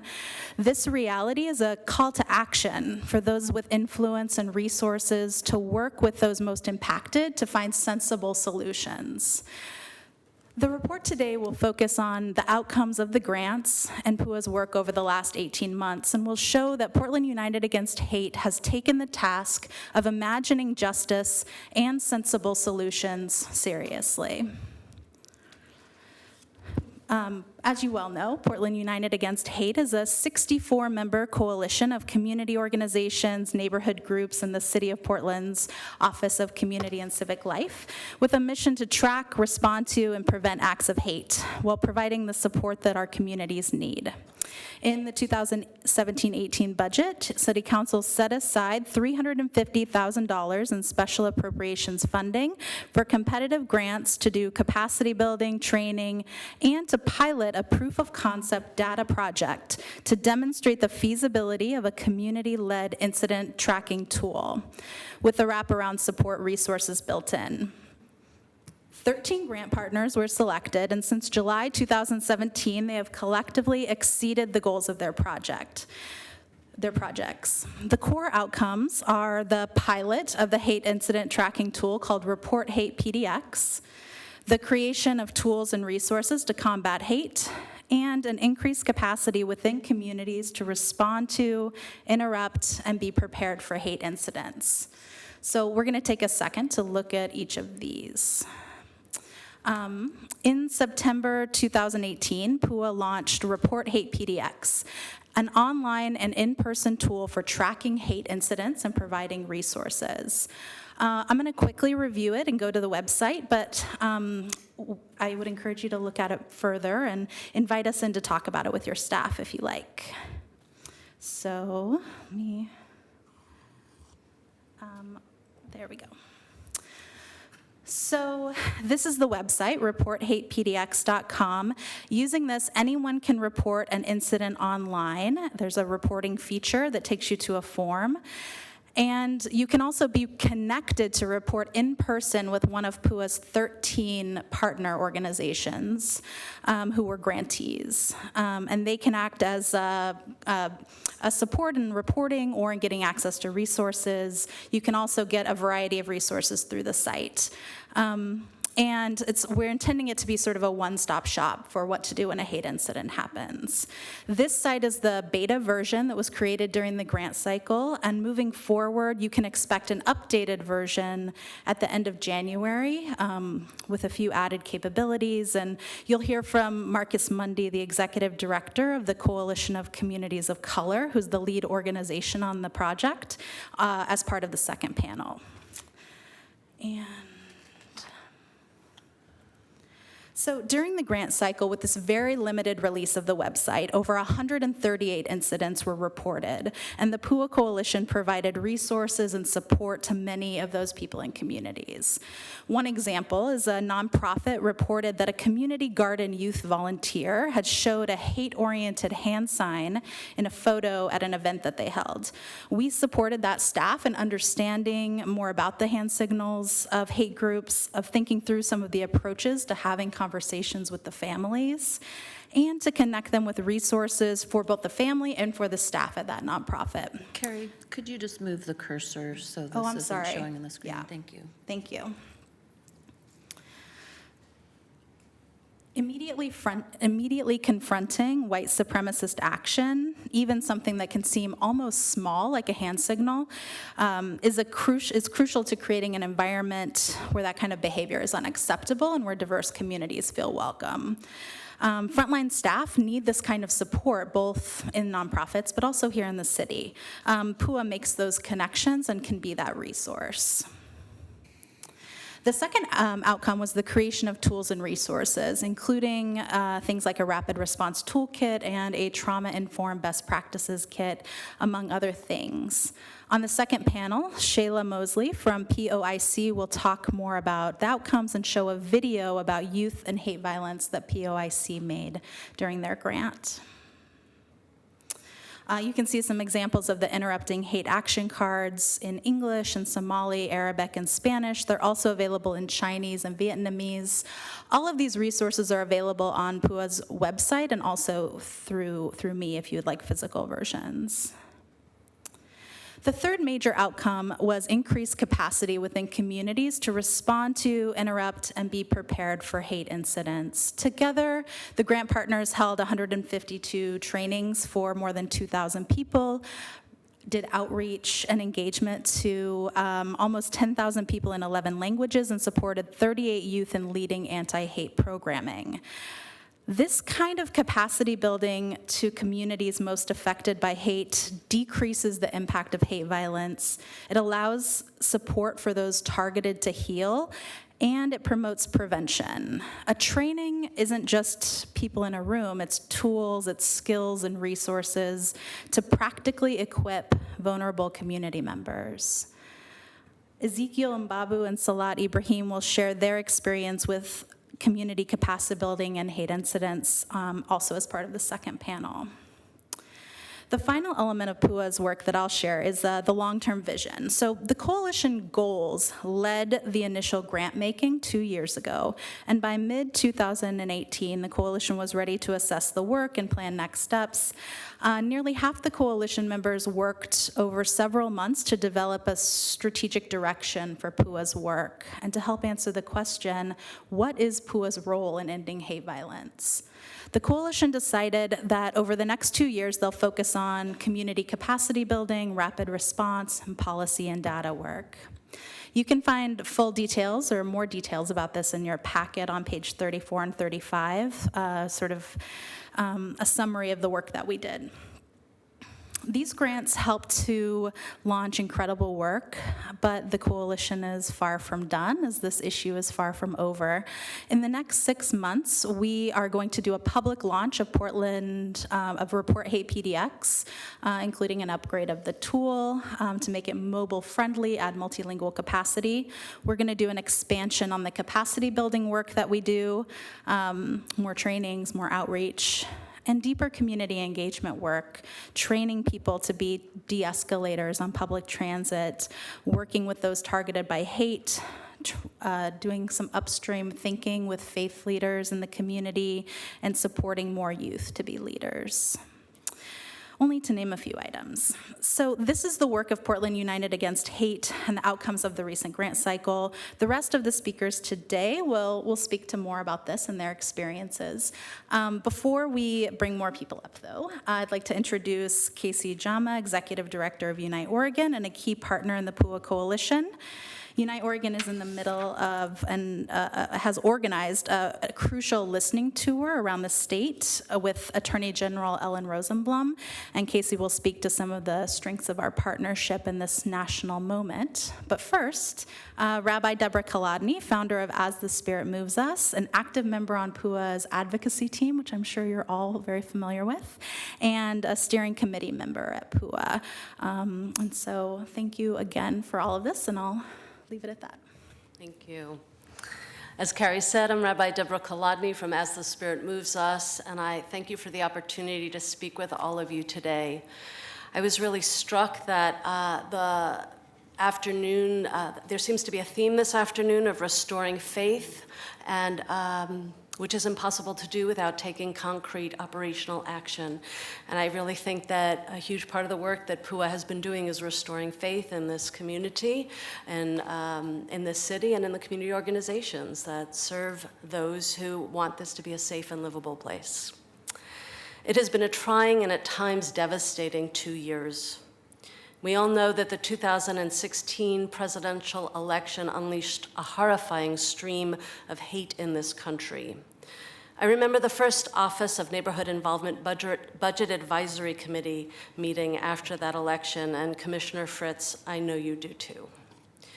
We were going about business as usual, and I said something like, I'd like to know how much federal funding the city might lose for maintaining our sanctuary status, because I want to see a plan to replace every dollar so there's no question that Portland is safe for immigrants. And the entire conversation shifted. A group of community-facing organizations who had been meeting shared how much more support their constituents needed because of a dramatic uptick in hate incidents. That group expanded after that meeting, and the Portland United Against Hate Coalition was born. We've been working for over 2 years to compassionately and effectively serve those targeted by hate, to train people in their rights and in how to de-escalate situations before they become violent, and to create an accessible trauma-informed data collection system so the information that supports our policy decisions is exponentially more accurate than the FBI or PPB's statistics.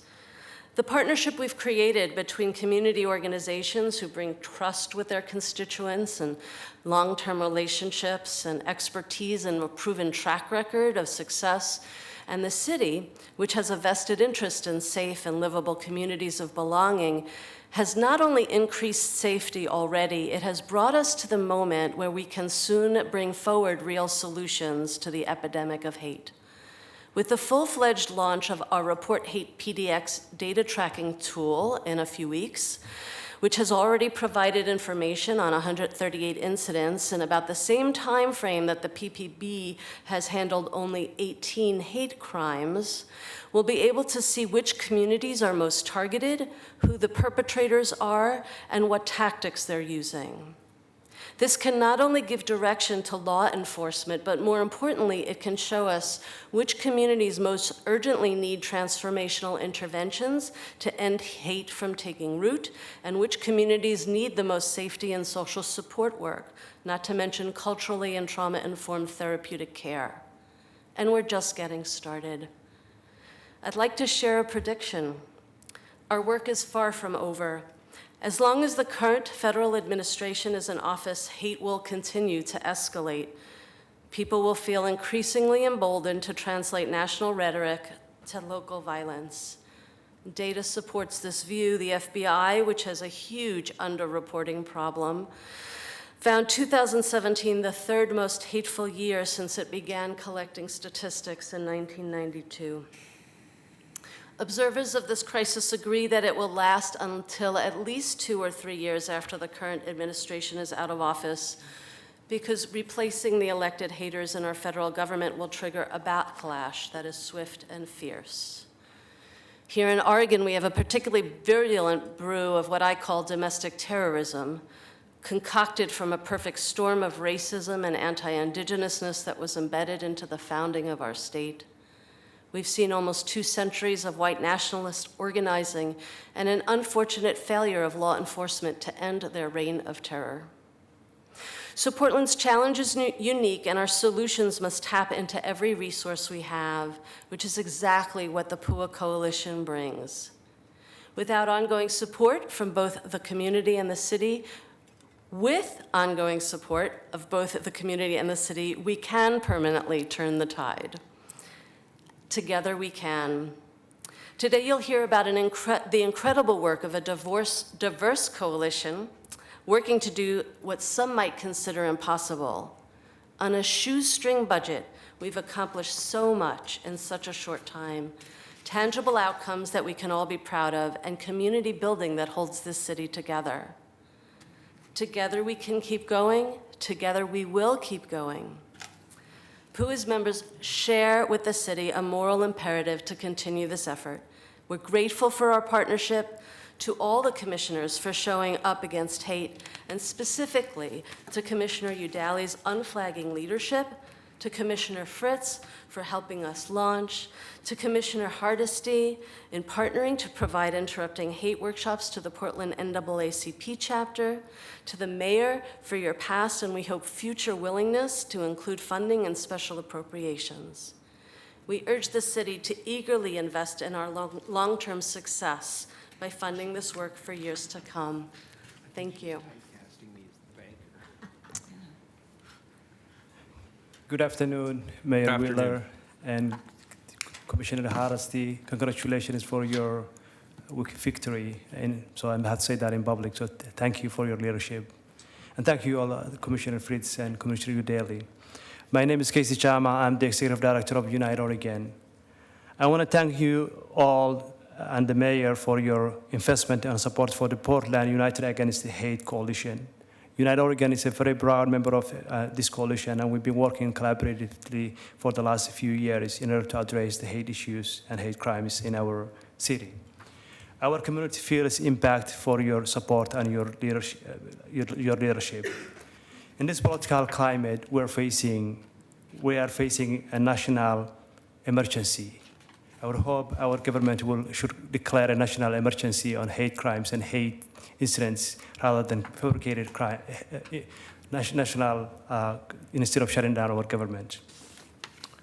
I want to share with you a few incidents that are personally impactful to me.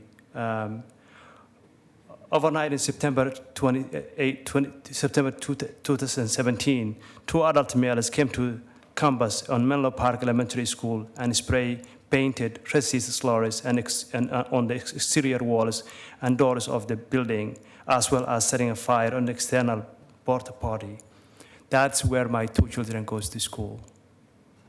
On October 2, 2017, 2 adult males, later identified as the same individuals who attacked the Menlo Park, spray-painted racist slurs on the exterior walls on the grounds of the 3 more David Douglas elementary schools, Ventura Park, Mill Park, and Lincoln Park.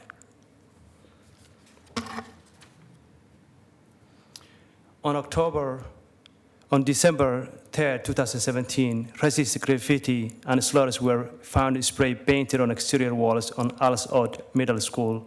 Suspect was not identified. In 2016, 19-year-old Cornell Malik Bruce Jr. was run over and killed by two white supremacists, known white supremacists. How many of us know his name? How many of us remember his history and how he died? That's about 5 minutes away from my home. Unite Oregon has been working on the hate crimes and hate issues for a while. I myself am a member of the task force created by the Attorney General, and recently we held 2 listening sessions statewide, one in here in Portland and one in Medford, Oregon. Both were packed. Both, the time we slotted was overrun because there were so many stories to be sharing. This is a time for our community to come together. The pain and the suffering that the community are experiencing is underreported.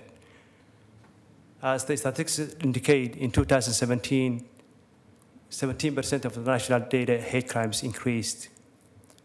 That's underreporting.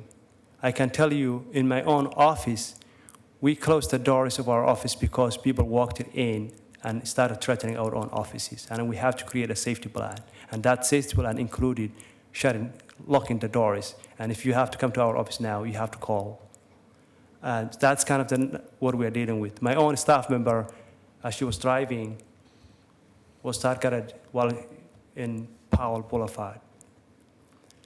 One of the clear indications of these stories are telling us is that sometimes community members are so terrified that they do not report the appropriate people in this community.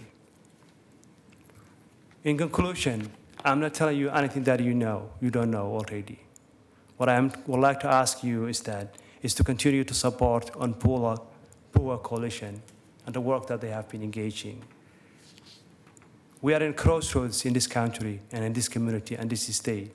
What we do, the actions we take will determine what kind of community we want to be and how we want to preserve our dignity and justice for all. Thank you so much. Thank you. Thank you, everyone. Our second panel is on grant reporting. Marcus Mundy from Coalition of Communities of Color, Shayla Mosley from Portland Opportunity Industrialization Center, or POIC, Ezekiel Mbabu from the Lutheran Community Services Northwest, and Salat Ibrahim from African Youth Community Organization. Please come to the my staff has decided this is called the testimony table, but I'm convinced there's a more official name for it. And if anyone can figure it out, I will buy you a cup of coffee. Where's Carla when we need her? She would know the answer to this question. Welcome, everyone.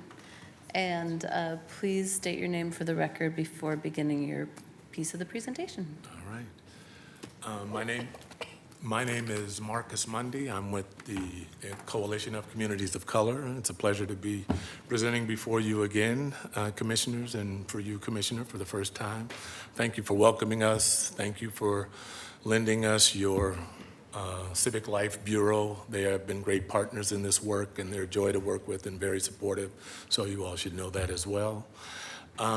I'm here to talk about, only 5 slides or so for me, about the reportinghatepdx.com goals. You know, we're going to be documenting what's happening in our communities, the goals of Report Hate, providing resources and support from culturally specific communities within the tracking tool, and we collect relevant data for informed decision-making and policy. ReportHatePDX.com, some of the features, we have a community-vetted survey instrument, and this was formed in partnership with all of our members, but also the Coalition of Communities of Color has a Research Justice Institute. So a community-vetted survey instrument is important because it relies on the community to participate, to give feedback, to help develop the tool that's used. One thing that we always say is that we are the best arbiters of our own experiences, our own lived experiences. And so this tool reflects that. Everybody who was part of this process contributed. This tool captures various types of incidents, reports various types of perpetrators, and it provides a very safe platform, and safety you'll hear thematically throughout. There's multiple avenues to report these hate crimes and incidents. Right when the tool goes live, it will have an anonymous online component to it, so people feel safe reporting, and it will continue to have what we had in our pilot project, which is trusted community organizations and leaders that they can report that information to. People have to feel comfortable reporting the information that they do, and this tool was built with that in mind. There's a resource guide indexed by the type of services and geography. And you know, one thing you should know about how they report and where it is it's happening in every quadrant of the city. We've had reports from Northwest, Northeast, Southwest, Southeast, and North Portland that were part of this 138 incidents that you'll hear about. In addition to which, on this slide here, 138 incidents from June to November of 2018, but the bulk of those incidents, 98%, occurred just in the last 3 months of 2018. We had a couple of incidents prior to that were reported as part of this overall, but these numbers here are very illustrative in that you can see the numbers. 33% involved discrimination, unfair treatment, 22% harassment. So you know those numbers, but there's a lot more numbers that are in the detailed reports that you all have received. 54% of the people that reported were our Latinx brothers and sisters. 13% of the people that reported were Black or African immigrants that reported, and neither one of those is reflective of our proportion of people in the city. So it's disproportionately affecting certain zones of people in the city. In addition to which, not only is it all over the city, every type of incident was reported. So there's a term we use called perceived discrimination, or how it's reported. So a lot of these aren't necessarily crimes that people can be prosecuted for, but they let you know directionally what's happening in your city. So there are a lot of incidents that need to be reported, that need to be clarified, even though we're not going to have criminal referrals as a result of that. Again, any online tool must have a trusted organizational interface, or know that even if it's anonymized and people can report from where they are, that it is a safe tool to report.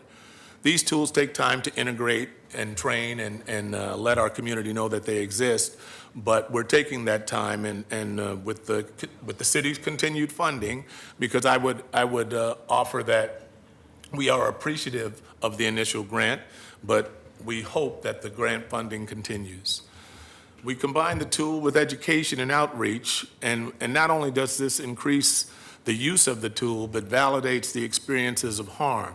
You all know from your own experiences, just like the census is underreported, just like incidents of sexual violence to women and others is unreported, the people who are affected the most by these hate crimes are generally those who least report. And there's a whole slew of reasons for that, but that's why this tool and this coalition is so important to making sure that we don't forget that. Again, the power of this tool is the broad definition of hate incident. It doesn't mean that it's a crime, but it's a hate incident. It can be chronicled, and you policymakers can advocate for and make policies that even if they don't make something a crime, they can make sure that it's a better climate for all of us to live in Portland. Some logistics. Our launch is January 31st. The platform will be available at that time in English and Spanish. We hope later on to be available in other languages. We will continue to grow, strengthen, and make it mobile ready for the public. and we're going to continue our communications to increase the use of the platform. Again, we had 136 incidents reported in 3 months, and that was with limited distribution using just our community partners. It wasn't as widespread as this new offering is going to be, and so I would expect, you know, not hope, but I would expect that we'll see a lot of activity when it first rolls out, and I would hope that we have a lot of support from the city as it does roll out. So, Marcus, could I ask you a couple of Yes, sir. questions? And I don't mean to put you on the spot, but there's a thorny issue here that I want to discuss and see how we can close a gap. In the previous testimony, it was made clear, and it's made clearer in the report, that there are a number of people, particularly people of color, recent immigrants to the community, who are reluctant to report to the police bureau for a variety of reasons. People have different perceptions of the police bureau, and some people just do not feel comfortable. So part of my broader agenda around public safety is to increase the trust between the public and the police bureau that serves that public. And that, of course, requires recruiting people from the community. It requires training. It requires setting expectations. It requires accountability and holding people to those expectations. But I think we all acknowledge that is a cultural shift, and it takes some time. So we sort of have that arena. Over here, we have this tool that could potentially collect data, and it sounds like you're talking about it goes beyond what is technically the definition of a hate crime. First of all, do I have that correct? that is correct. That Okay, is so correct. how do we, so I guess I have sort of two broad questions. Question number one is, rather than creating since we're still all the city here and our resources are limited, rather than creating two completely separate and potentially duplicative systems over the long term, how do we bring these two things together? The trust building, the communications, the training, the accountability, the expectations, and the tool you're trying to create on one hand, in terms of using that resource.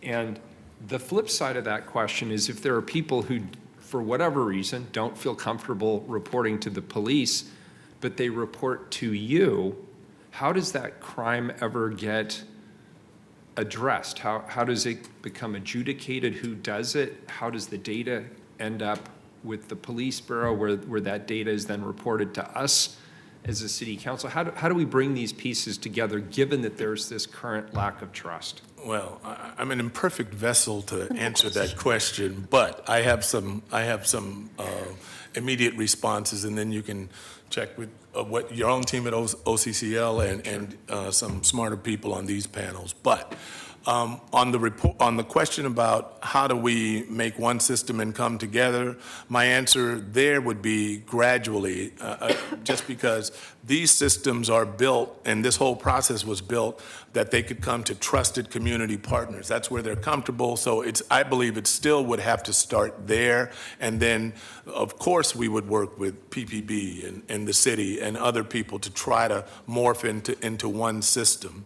As far as the reporting, and again, people can tell me if I'm wrong, but as far as the reporting part of it, when they go to trusted partners, they can reveal as much or as little. So some of our trusted partners keep in their vault, the name of the person who reported, the information of the incident, the date, the time. They have all that information.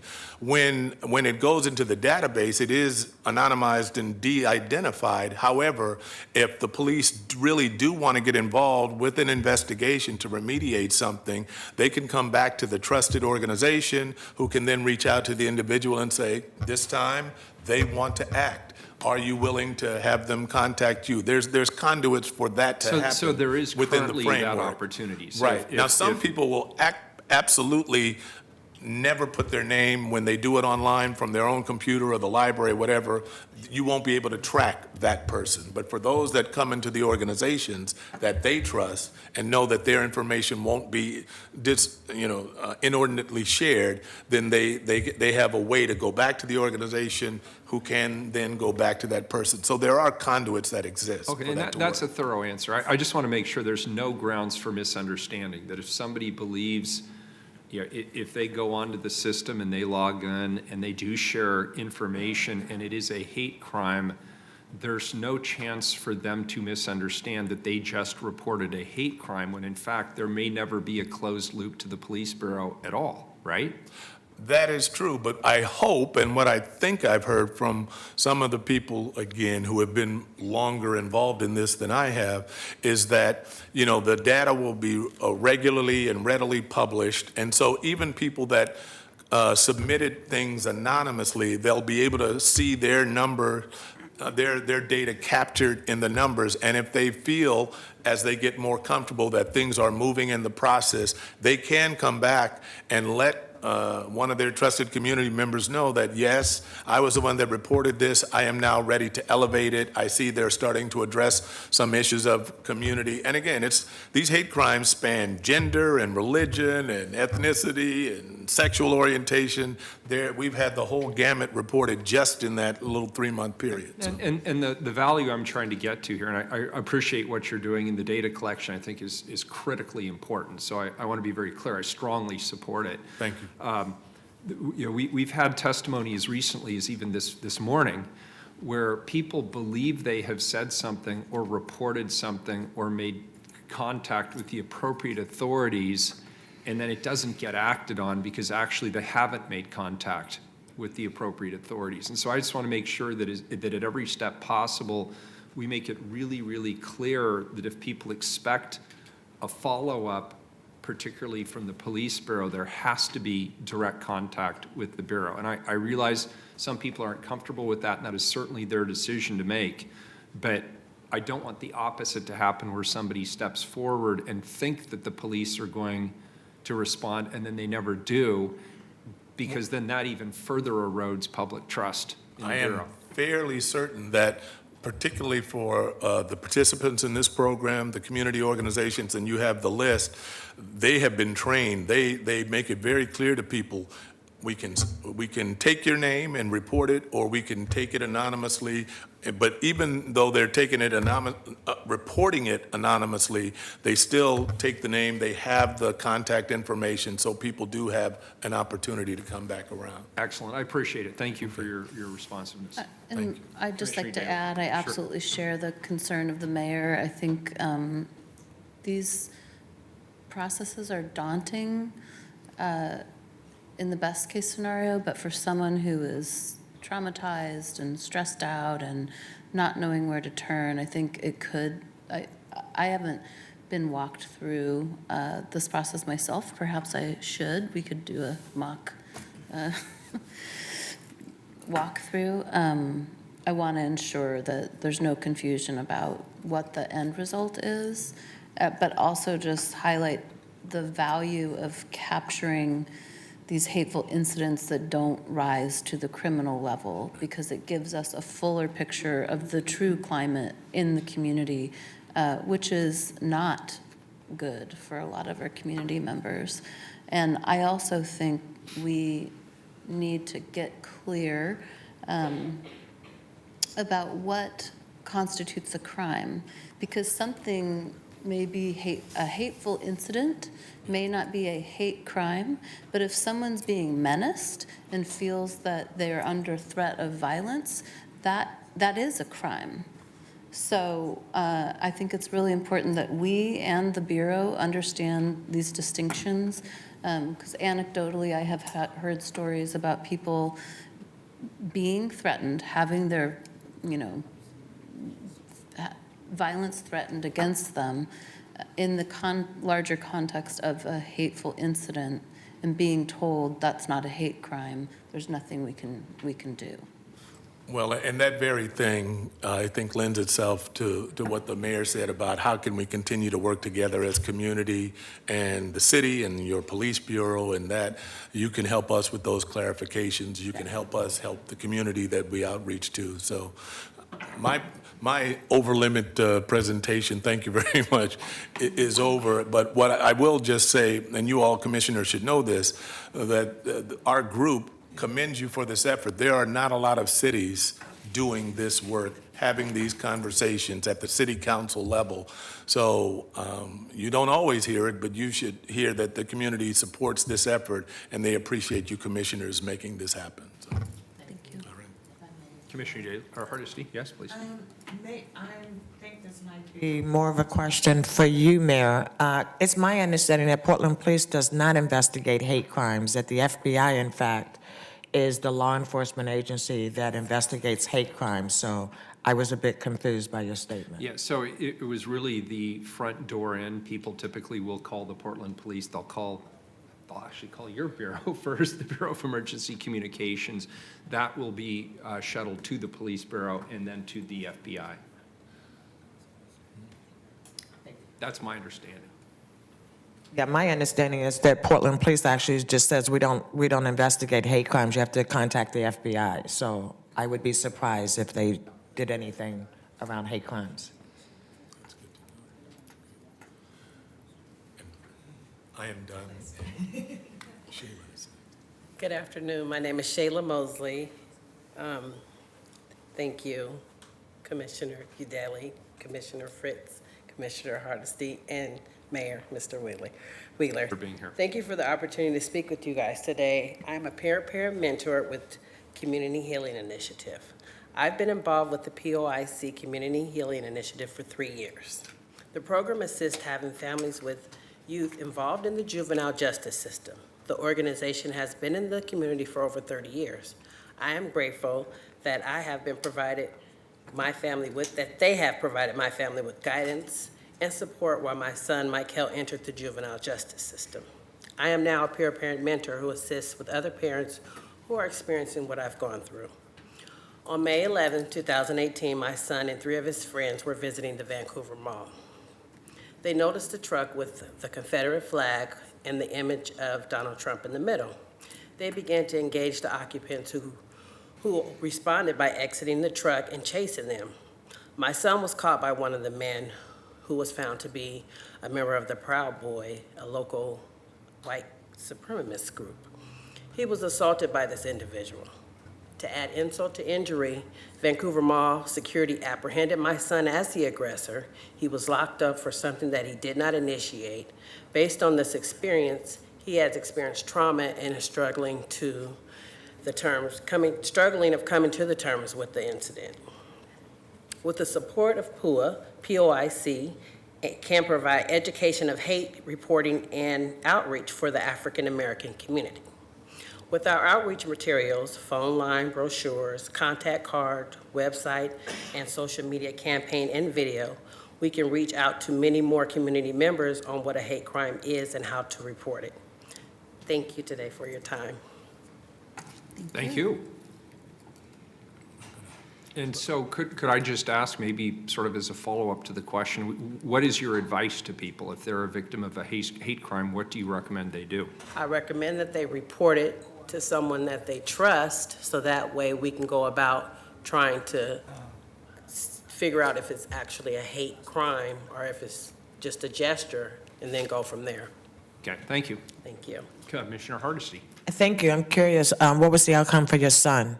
Well, they charged them, and then after we showed them the videos and stuff, they end up dropping it. And Excellent. So, thank you. And I think I'm supposed to play you a video right now. Oh.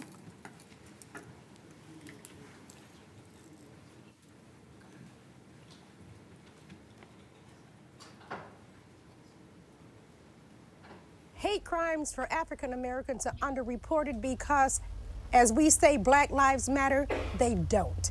To the folks that are committing the crimes and folks in power that can make a difference. Just people being biased. Growing up, there's been a lot of experience dealing with more racial slurs. Or late 80s, when a young Ethiopian gentleman was coming home from work, and he was beaten to death by a group of white skinheads. One of the perpetrators of the crime happened to be on my football team in high school.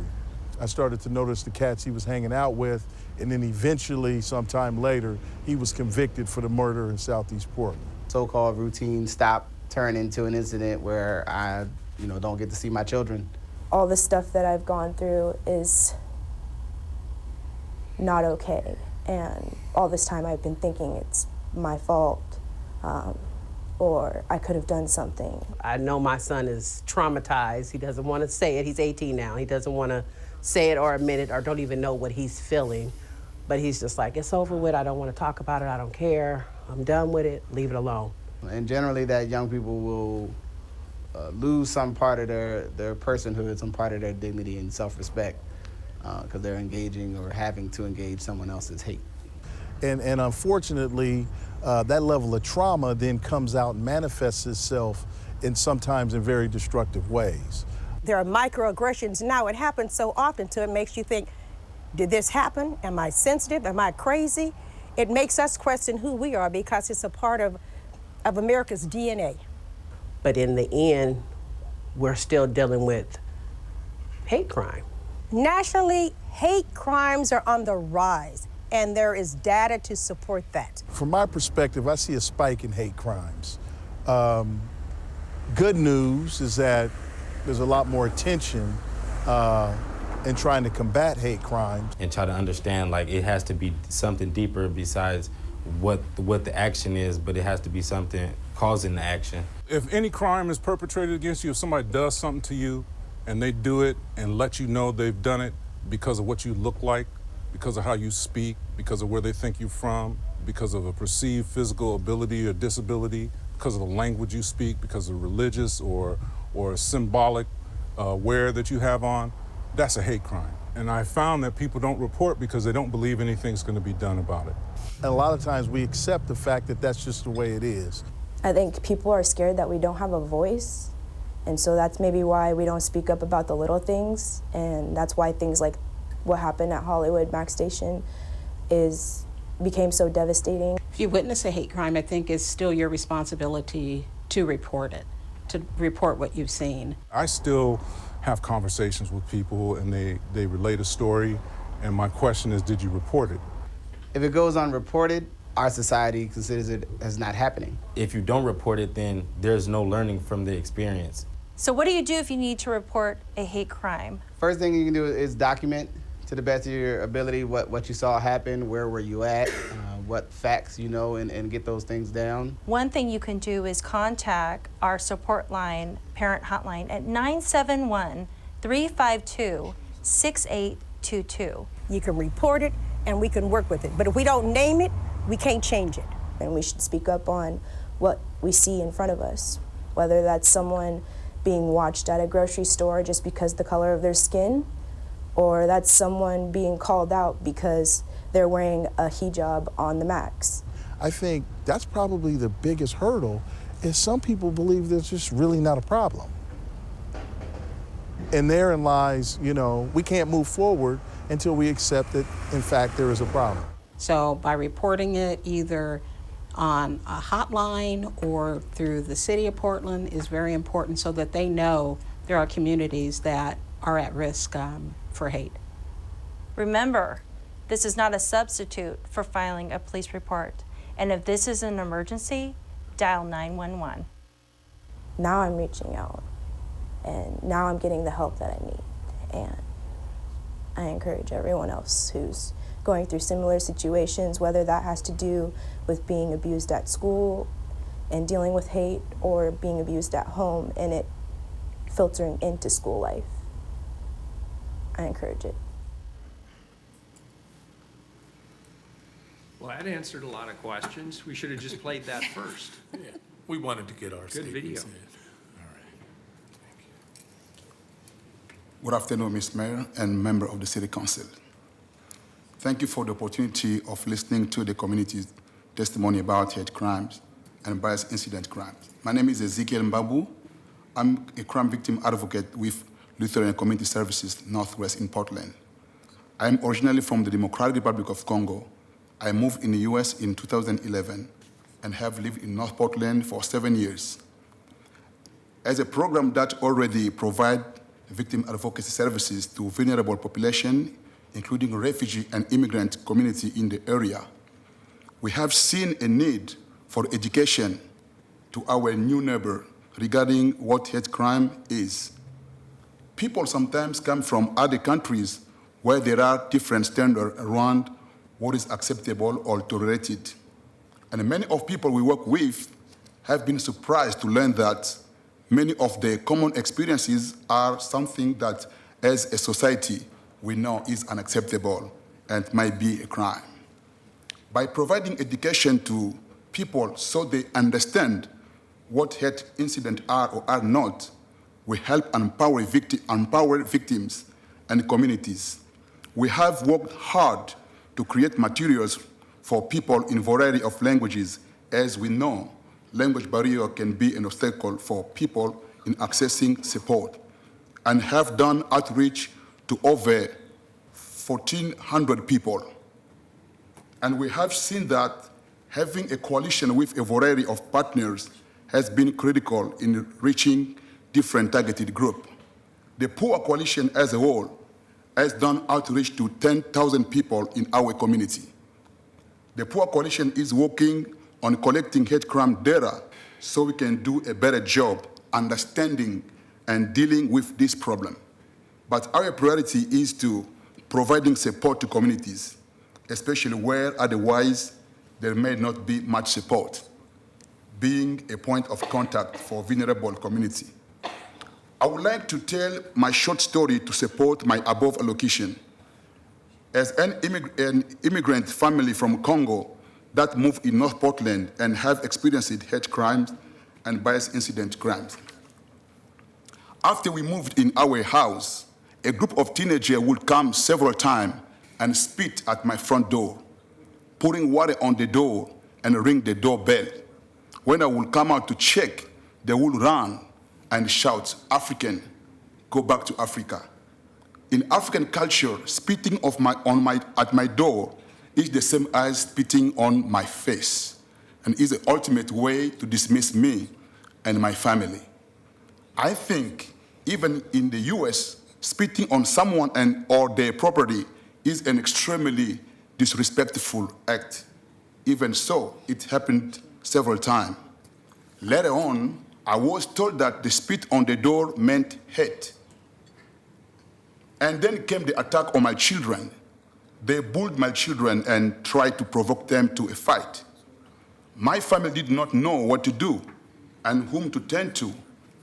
We got frustrated and traumatized, and my children got scared. In the school, another scenario happened to my 11th grade son. His classmate will tell him face to face, "Go back to Africa."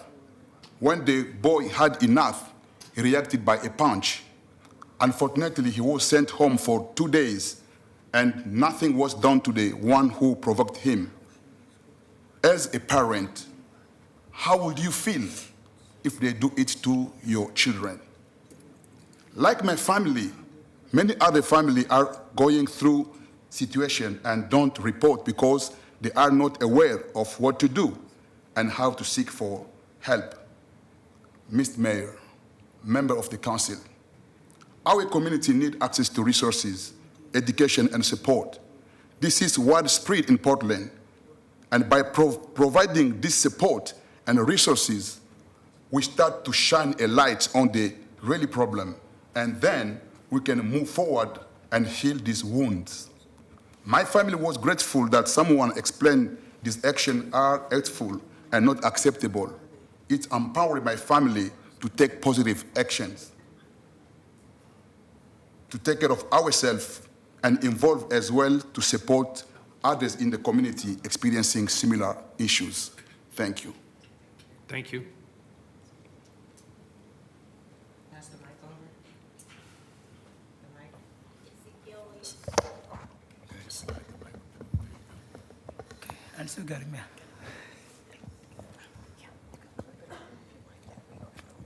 galab wanaagsan aniga ingiriis ma aqaanin galab wanaagsan. Good afternoon. I don't speak English, but I'll speak Somali. Aniga magacayga waxaa la yihahdaa Salaad Cali Ibrahim. My name is Salad Ali Ibrahim. Waxaan nahay qof oo ku imaaday qaxootinimo ku imaaday yaan nahay. And I came to this country as a refugee from Somalia. Somalia. Waxaan imaaday 2013 baan imaaday. Yeah. I came this country 2013. marka qaxootiga inta ka imaanay aad iyo aad baan yaan meeshan ugu faraxsanaa oo marta meesha aad ugu faraxsanaa. Yeah, coming to America and from Somalia and Africa, I was very happy and grateful when I came here. marka intii maadi waxa malina dadka inay is jecel yihiin oo maarta leeyahay soo dhaweynaan oo maarta is caawinayna umaleynay.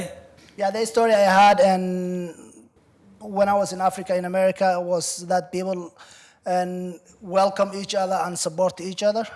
marka waxaan rabaa inaan qasiyar ugu dhacday 13kii bishii 11aad yaan rabaa inaan xogaa inaan ila wadaago. But when I came here, there was a story that happened that changed my mind, the way I was thinking. kadib marka waxaan gateway aan imaaday.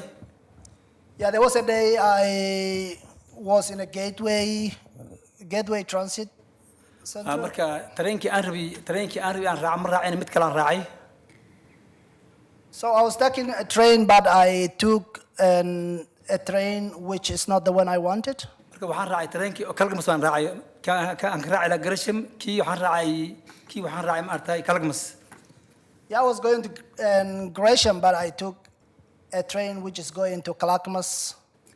markii tareenka aan raacay ayaa waxaan arkay inay tareenka ahayn oo wadadii ahayn oo aan qaldanaya arkay. Yeah, when I noticed that this is not the train I supposed to take, so then I get it off the first stop. marka stop u horeeyay aan uga degay markii waan soo lugayay.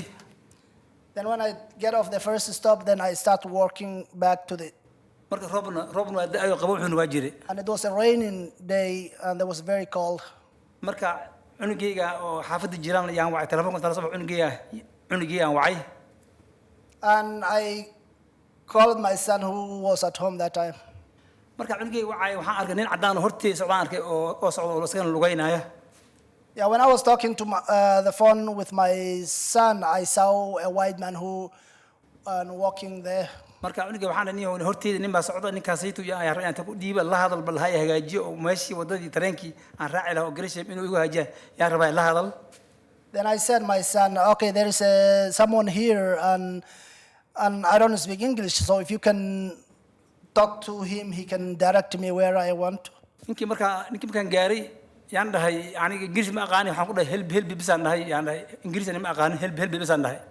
Then I went after the man and the only word English I knew was help. Then I just approached the man. ninkii marka waa idiiday waxay dhaafay waa gacanta saa igu saytarno igu sayray waa idiiday. Then when I said help, the man looked at me and started shouting at me and he was screaming and shouting. aniga marka waa nin dhusan baan ahay oo wareersan dhusan ahay marka haddana mar labaad aan ku celiyay telefoonka ku celiyay inuu caawi. And I was someone who lost and don't know anywhere to go, so I just pointed the phone and tried to give the phone and talk to him. marka walbaad ku celiyay diiday cunugina khadka igu jira. And my son was on the phone and markaasuu yiri ninka waa diidan waa maqlay waa diidan yahay waxba yu ku dili la ama wax ku farin iska dhaaf oo meeshii ay jihada laga jiri xaggeeda u soco. Then the man turned to me and started screaming at me and he was using, I didn't know English, but my son was telling me he was on the phone and the man started talking very bad language and hateful language. markaas bas baa ninkii waa iska dhaafay waa iska socday horteeda u socday marka dambe aan u socday tareenkii wadadiisaan yaan ku dhacay. Yeah, my son said that man is dangerous, don't go after him and just leave him alone. Then I just went through the street. marka tareenkii baan tagay markaan tagay yaan u tagay nin Soomaali oo meesha taagan u tagay oo tareenkii taagan. Then I walked the train track. Then when I was going, I just reached the train stop. ninkii waan weydiiyay waxaan dhahay tareenkan waa intee tareenkan intuu jiraa waa intee meeshan waa intee. Yeah, luckily there was a Somali man who was waiting a train there and which knows my language, and I speak to him where this train is going. markaas wuxuu yiri tareenkan waa kii Gresham u jeedi waaye aniga asagaan sugayaa. Yeah, then he said, yeah, I'm going to Gresham and this train is the Gresham one. markaas bis tareenkii baan raacay xaafad baan sidii xaafadda ku tegey. That's how I went home that day with a very fearful and 2013 taas ayaa qabsatay kadib marka waxaan bartay community-gan ICO ayaan bartay. yeah, when that incident happened after that, it was 2013 then, and I was new to the country. I learned ICO, which is African Youth Community marka Organization. ICO waxaa la furay 2014 baa la furay marka sanadkan u dhamaaday 2014 bilowgiisa la furay. Yeah, when ICO they opened the door that time, it was 2014. I just started coming to the community. markaas community-da marka community-da yaa martay yaan la xiriiray community-gana bartay waxa alla wixii caawin damo oo martay aan caawinaad u baahdo community-ga ma yaan la xiriiray oo martay on ku taxanaa. Yeah, since that time I became part of the community and I was coming the events and all what they doing. wixii oo waraaq oo caawin ama waraaq la qoraayo ama telefoon loo wacay qof loo wacay aniga de noqod baan naqaana iyaga ma u maanayno dheeyna caawiya oo ma artay allaha marka hadii qof loo wacayo hadii migration loo wacayo hadii oo full stamp loo wacayo marka iyaga ma dheeyna noo waca. Everything we need help, but we just go there, and even if we get a letter from the food stamp or immigration or anywhere, they use it to help us and helping that. marka ilaahay marka community-da marka caawimaad u baahan yihiin marka community saad u caawinaysiin iyo sida aad maartay oo la socotiin waad ku mahadsantiin. So yeah, how you help the community and also as a community organization is like ICO, it's very helpful. marka de saasaan inta kusoo goynaa waana mahadsantiin. And I really appreciate how you are supporting BUA and ICO for the community Jai. We participate that. Thank you so much. I appreciate. Thank you for sharing your story. Commissioner Fritz. First, I'm sorry. Okay. I'm really sad that you've each had these experiences, and I want our neighbors from the Democratic Republic of the Congo and from Somalia to know that your council welcomes you, and we're glad you're here. Thank you for being part of our community.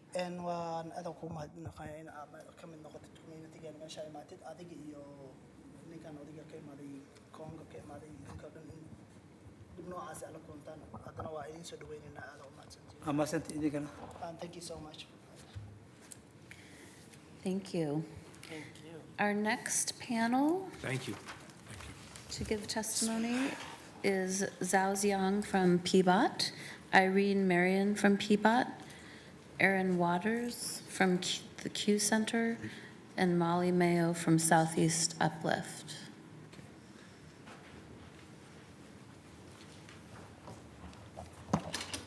Commissioner Udaly, I just want to point out the time. We're going to lose Commissioner Hardesty. Okay. At 4:45? Okay. Did I get that right? 4:45. Welcome, everyone. If you could please limit your testimony because we're in 6 minutes going to lose Commissioner Hardesty, and we would like to complete this presentation. And please state your name before you start giving your testimony. Good afternoon. My name is Zhao Zhang. I'd like to thank the council for this time, and I'd like to thank the PUA leadership for inviting us to speak on behalf of our experience with PUA. So I am a Safe Routes to School program coordinator with the Portland Bureau of Transportation, and I'd like to share why we are active with Portland United Against Hate and why this program is valuable to our work, and I'll try to make it short. So we are active with the coalition because we believe that racial equity in transportation matters. Our bureau has adopted the city's racial equity goals and strategies, and we try to lead with these priorities. PUA's values of rejecting hate distinguishes them as a clear and valuable partner. Supporting PUA enhances livability in our city and movability in our streets, and we greatly appreciate their unequivocal commitment to rallying behind the community. They strive, as you heard earlier, they strive to collect data that is reflective of community experiences and can potentially inform programs like Safe Routes to School and Vision Zero to respond to community needs. Because of this common goal to build capacity for safety in Portland streets, a partnership between PBOT and PUA is a natural convergence. PUA is valuable to our city programs as it's made up of leaders and influencers from our communities. They provide expertise as first responders to hate crimes with access to resources, tools, and the trust of their communities.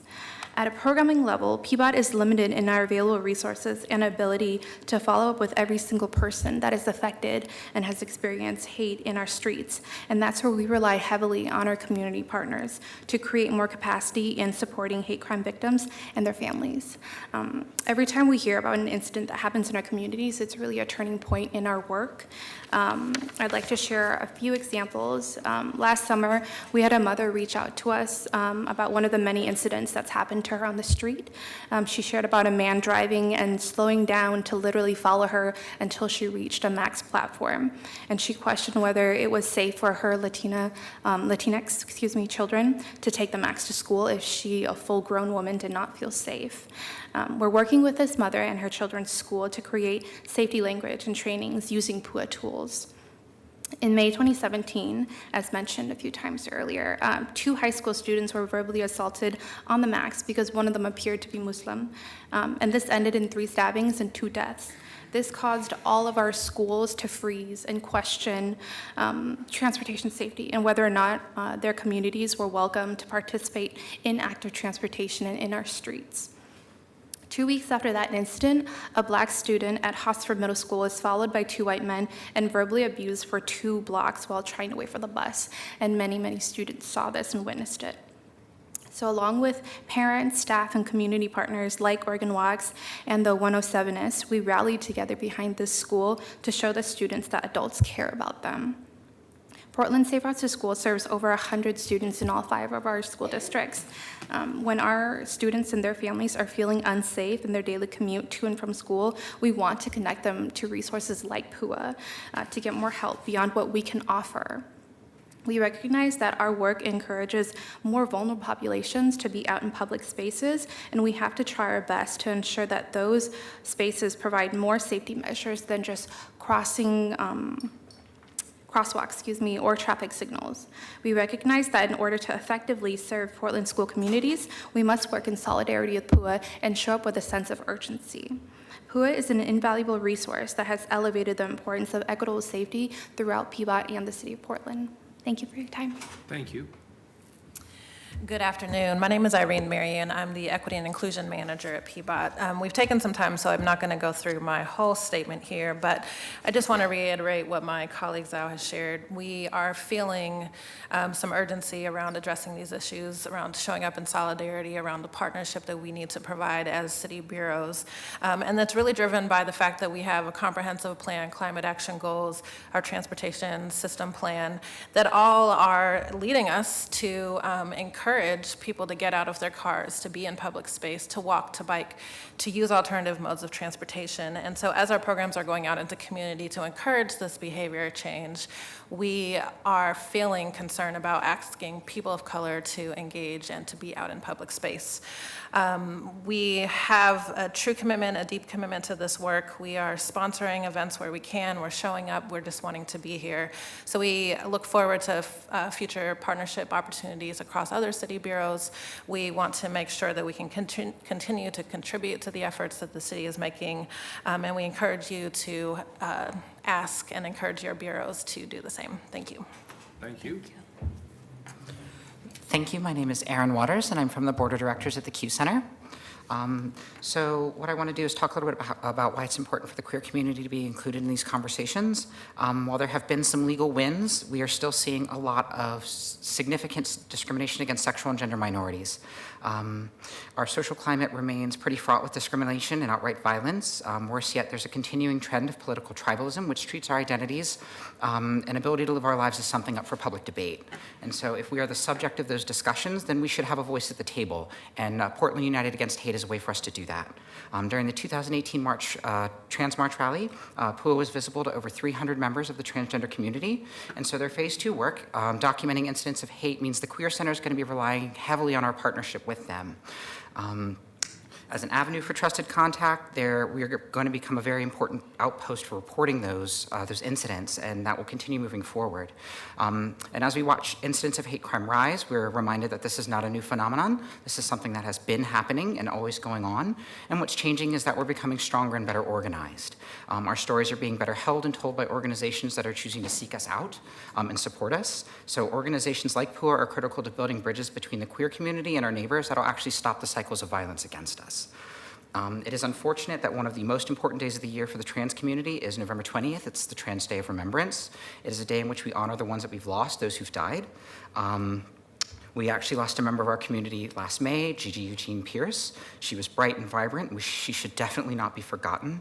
We held a vigil at the Q Center, and the reason that these things are important is because it's an opportunity for us to grieve together. It's something that we are going to do for ourselves. There aren't a lot of people in the community who will grieve with us, none who will do it for us, and so these are moments that are really important. And PUA gives us an opportunity to make sure our stories are being recorded and our experiences are being told. And our ability to find support with one another in the community is hinged on organizations like the Q Center and PUA to amplify the voices of those who are often given the smallest platforms available. And so it's with their help that we are going to be able to target solutions and figure out how the best ways to move forward. So thank you. Thank you for the testimony. Appreciate your being here. Hi, thank you. Molly Mayo with Southeast Uplift. Here's the abbreviated version as well. PUA has been a model of city-community partnerships. You've seen from the testimony how communities of identity, PBOT, all communities are benefiting from this incredible model partnership. Southeast Uplift is fully committed to and invested in the PUA Coalition. Leveraging the strengths of pre-existing infrastructures that have a historical relationship with city government, such as neighborhood associations and district coalitions, along with the deep wisdom, creativity, and skill of PUA partners, is a combined effort of which we can all be proud. This is undoubtedly a team of people that city government wants to see continue to do vital anti-hate work. Let's not overlook the fact that ultimately our work is to prevent acts of hate, and there is much still to be done.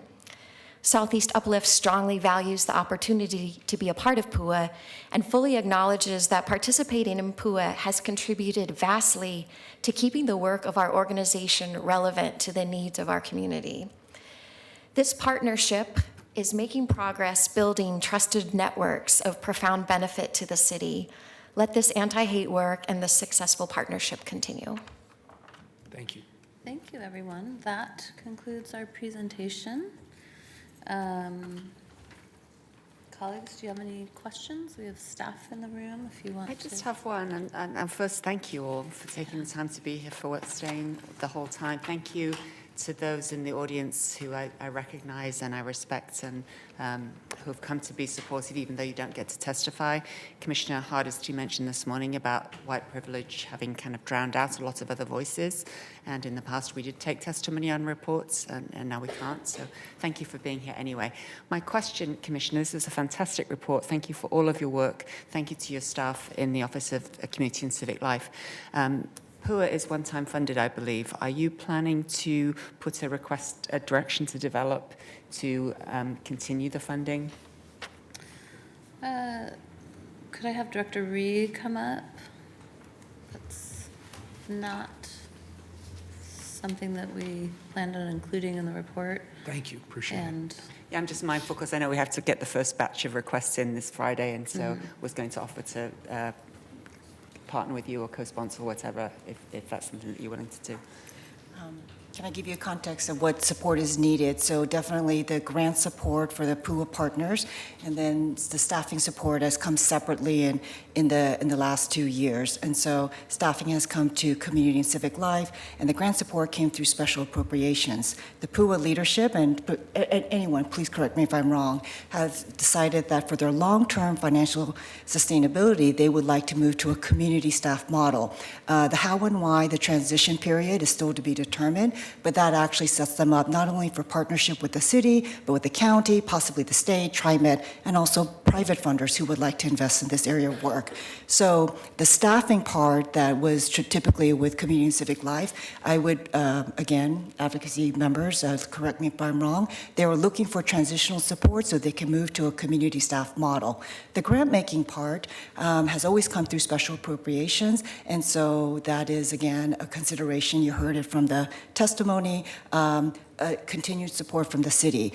It is your wisdom as a council, special appropriations, other places, and I would say that the level of support that the PUA leadership has shared with me to date for their level of grant funding next year would represent approximately 6% of our general fund budget, and so that is not an area that we could take.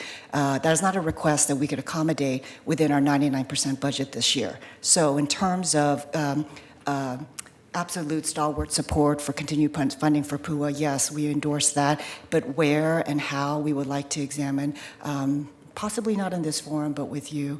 In other conversations. Thank you, that's very helpful. Our budget process this year is really different from the way it has been before, and in some ways it's more challenging because the council is supposed to develop concepts.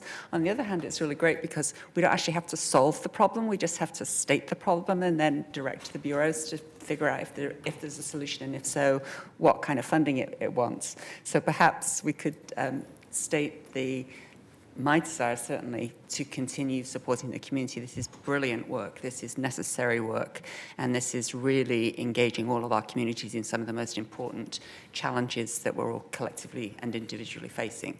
So I believe it needs to continue. As to how and what mechanisms it is, we can figure that out as we move forward. So thank you very much for your answer. Very good. At this point, I will entertain a motion. I move the report. Second. We have a motion from Commissioner Daly, a second from Commissioner Fritz. Any further discussion? Please call the roll. Fritz? This is really important work. It's good to get the numbers that even from the pilot, as Mr. Mundy said, they're really very impressive. And so I hope that a lot of people have been watching this on cable and that we'll be able to publicize it far and wide so that now that you're putting out the full version, we can encourage people to report. I appreciated the Mayor's questions about what do we do with those reports and how can we make sure that crimes are investigated and hopefully people are held accountable for those crimes. Because otherwise, people are going to stop reporting even if they feel comfortable reporting, because if nothing happens and they did want something to happen, that's going to be a further erosion of trust, as the Mayor mentioned. So I know you've all been thinking about this and working towards this, and I hope you've heard from the Council that we want to continue to partner with you as well. So thank you very much to all concerned. Aye. You, Daly? Well, in the interest of time, I have severely edited my remarks. First, I just want to thank everyone who came today to participate in a panel, give testimony, or just to witness the report. As I think everyone in this room knows, hate is not new to our communities. However, I think it's clear that since the 2016 presidential election, some people have been emboldened, especially those with xenophobic, sexist, racist, homophobic, transphobic, and anti-Semitic views. And as we've heard today, the data we were collecting isn't fully capturing the level of these incidents and the experience that many of our community members are enduring. So once again, I'm grateful to all the partners of the Portland United Against Hate Coalition for their leadership and vision in times of uncertainty. Your work, from the data collection system to the supportive services and training you've been providing, is absolutely vital in our efforts to combat hate in our city. I want to acknowledge that $350,000 to build a network like this from the ground up was no easy feat, and commend you for your resourcefulness and creativity and ingenuity and collaboration with each other. And I look forward to continuing to work with you on our next step. Sorry, I have really mangled my remarks, trying to make them extra short. I just want to say, I was a little nervous a year ago for the first report because this work took a while to get off the ground. It was a huge project, and I was concerned that my colleagues wouldn't be satisfied with the efforts given our investment. Thankful they were, but today I just couldn't be prouder of how much progress has been made in the last year. So thank you to PBOT for representing today. Irene and Zhao, it's great to make this connection between these two bureaus, and I appreciate your leadership on the issue and continued collaboration with PUA. Thank you, Commissioner Fritz, for your early leadership of PUA and your continued support. Thank you to the mayor, or should I call you Daddy Warbucks, for your support. If you weren't listening closely earlier, that's not going to make any sense, but I'm said it anyway. But it was funny to me, so Yes, I appreciate it. I like to make the man laugh every once in a while. And finally, I want to thank Carrie Coe. Is she still in the room? There she is. You've been moving around.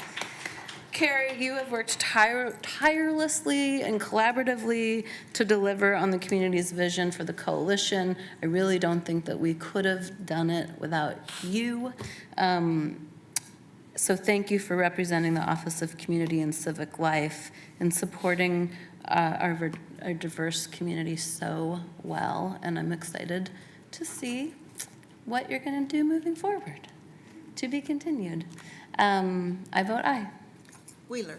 Well, this has been a fantastic afternoon, and I appreciate it. I appreciate everybody who testified, and for those of you who didn't testify, your presence here speaks volumes, so thank you for that as well. Please do see me as more than just a financial supporter for this enterprise. I am highly committed to this, and the data speaks for itself. And Commissioner Udaley is absolutely correct. What this coalition was able to put together in relatively quick order on a shoestring budget is incredibly impressive, and it's, I believe, ultimately very meaningful and important to the community as well. And I appreciated hearing the testimony early on about how this isn't really happening in other communities. It should happen in every community. And I'm just glad that here in Portland, the community's found a way to come together and work in a very positive and productive way. It's always dangerous for me as police commissioner to speak about policing issues, because if I don't get it right, I'm likely to hear from it very quickly from a number of people. So I want to correct something I said much earlier in the testimony. In fact, if a hate crime is reported through our 911 system and it is dispatched to the Portland Police Bureau, there is a sergeant who is specifically assigned to hate crimes, and there is a specific requirement within the Bureau for notification to supervisors, to detectives, all the way up to the assistant chief and then to the chief herself. So the notification is taken very seriously within PPB. I was also given a little bit too much information, but I thought it was sort of interesting for us as a council and for the PUA Coalition as well, that state statutes apparently create a degree of limitation with regard to what is called or labeled a hate crime in the state of Oregon. They're called intimidation statutes, and that creates some barriers in and of itself, and that's something I think my colleagues and I need to take a deeper dive and look into. But that's neither here nor there. That's for the future. I just want to add my thanks to my colleagues. I want to thank Commissioners Fritz and Udaley in particular. They've been absolutely thoughtful and consistent and hardworking champions along with you to make sure that this enterprise continues to be successful. And I know that'll be the case into the future as well. So thank you all for being here. I vote aye. The report's adopted and we are adjourned. Thank you.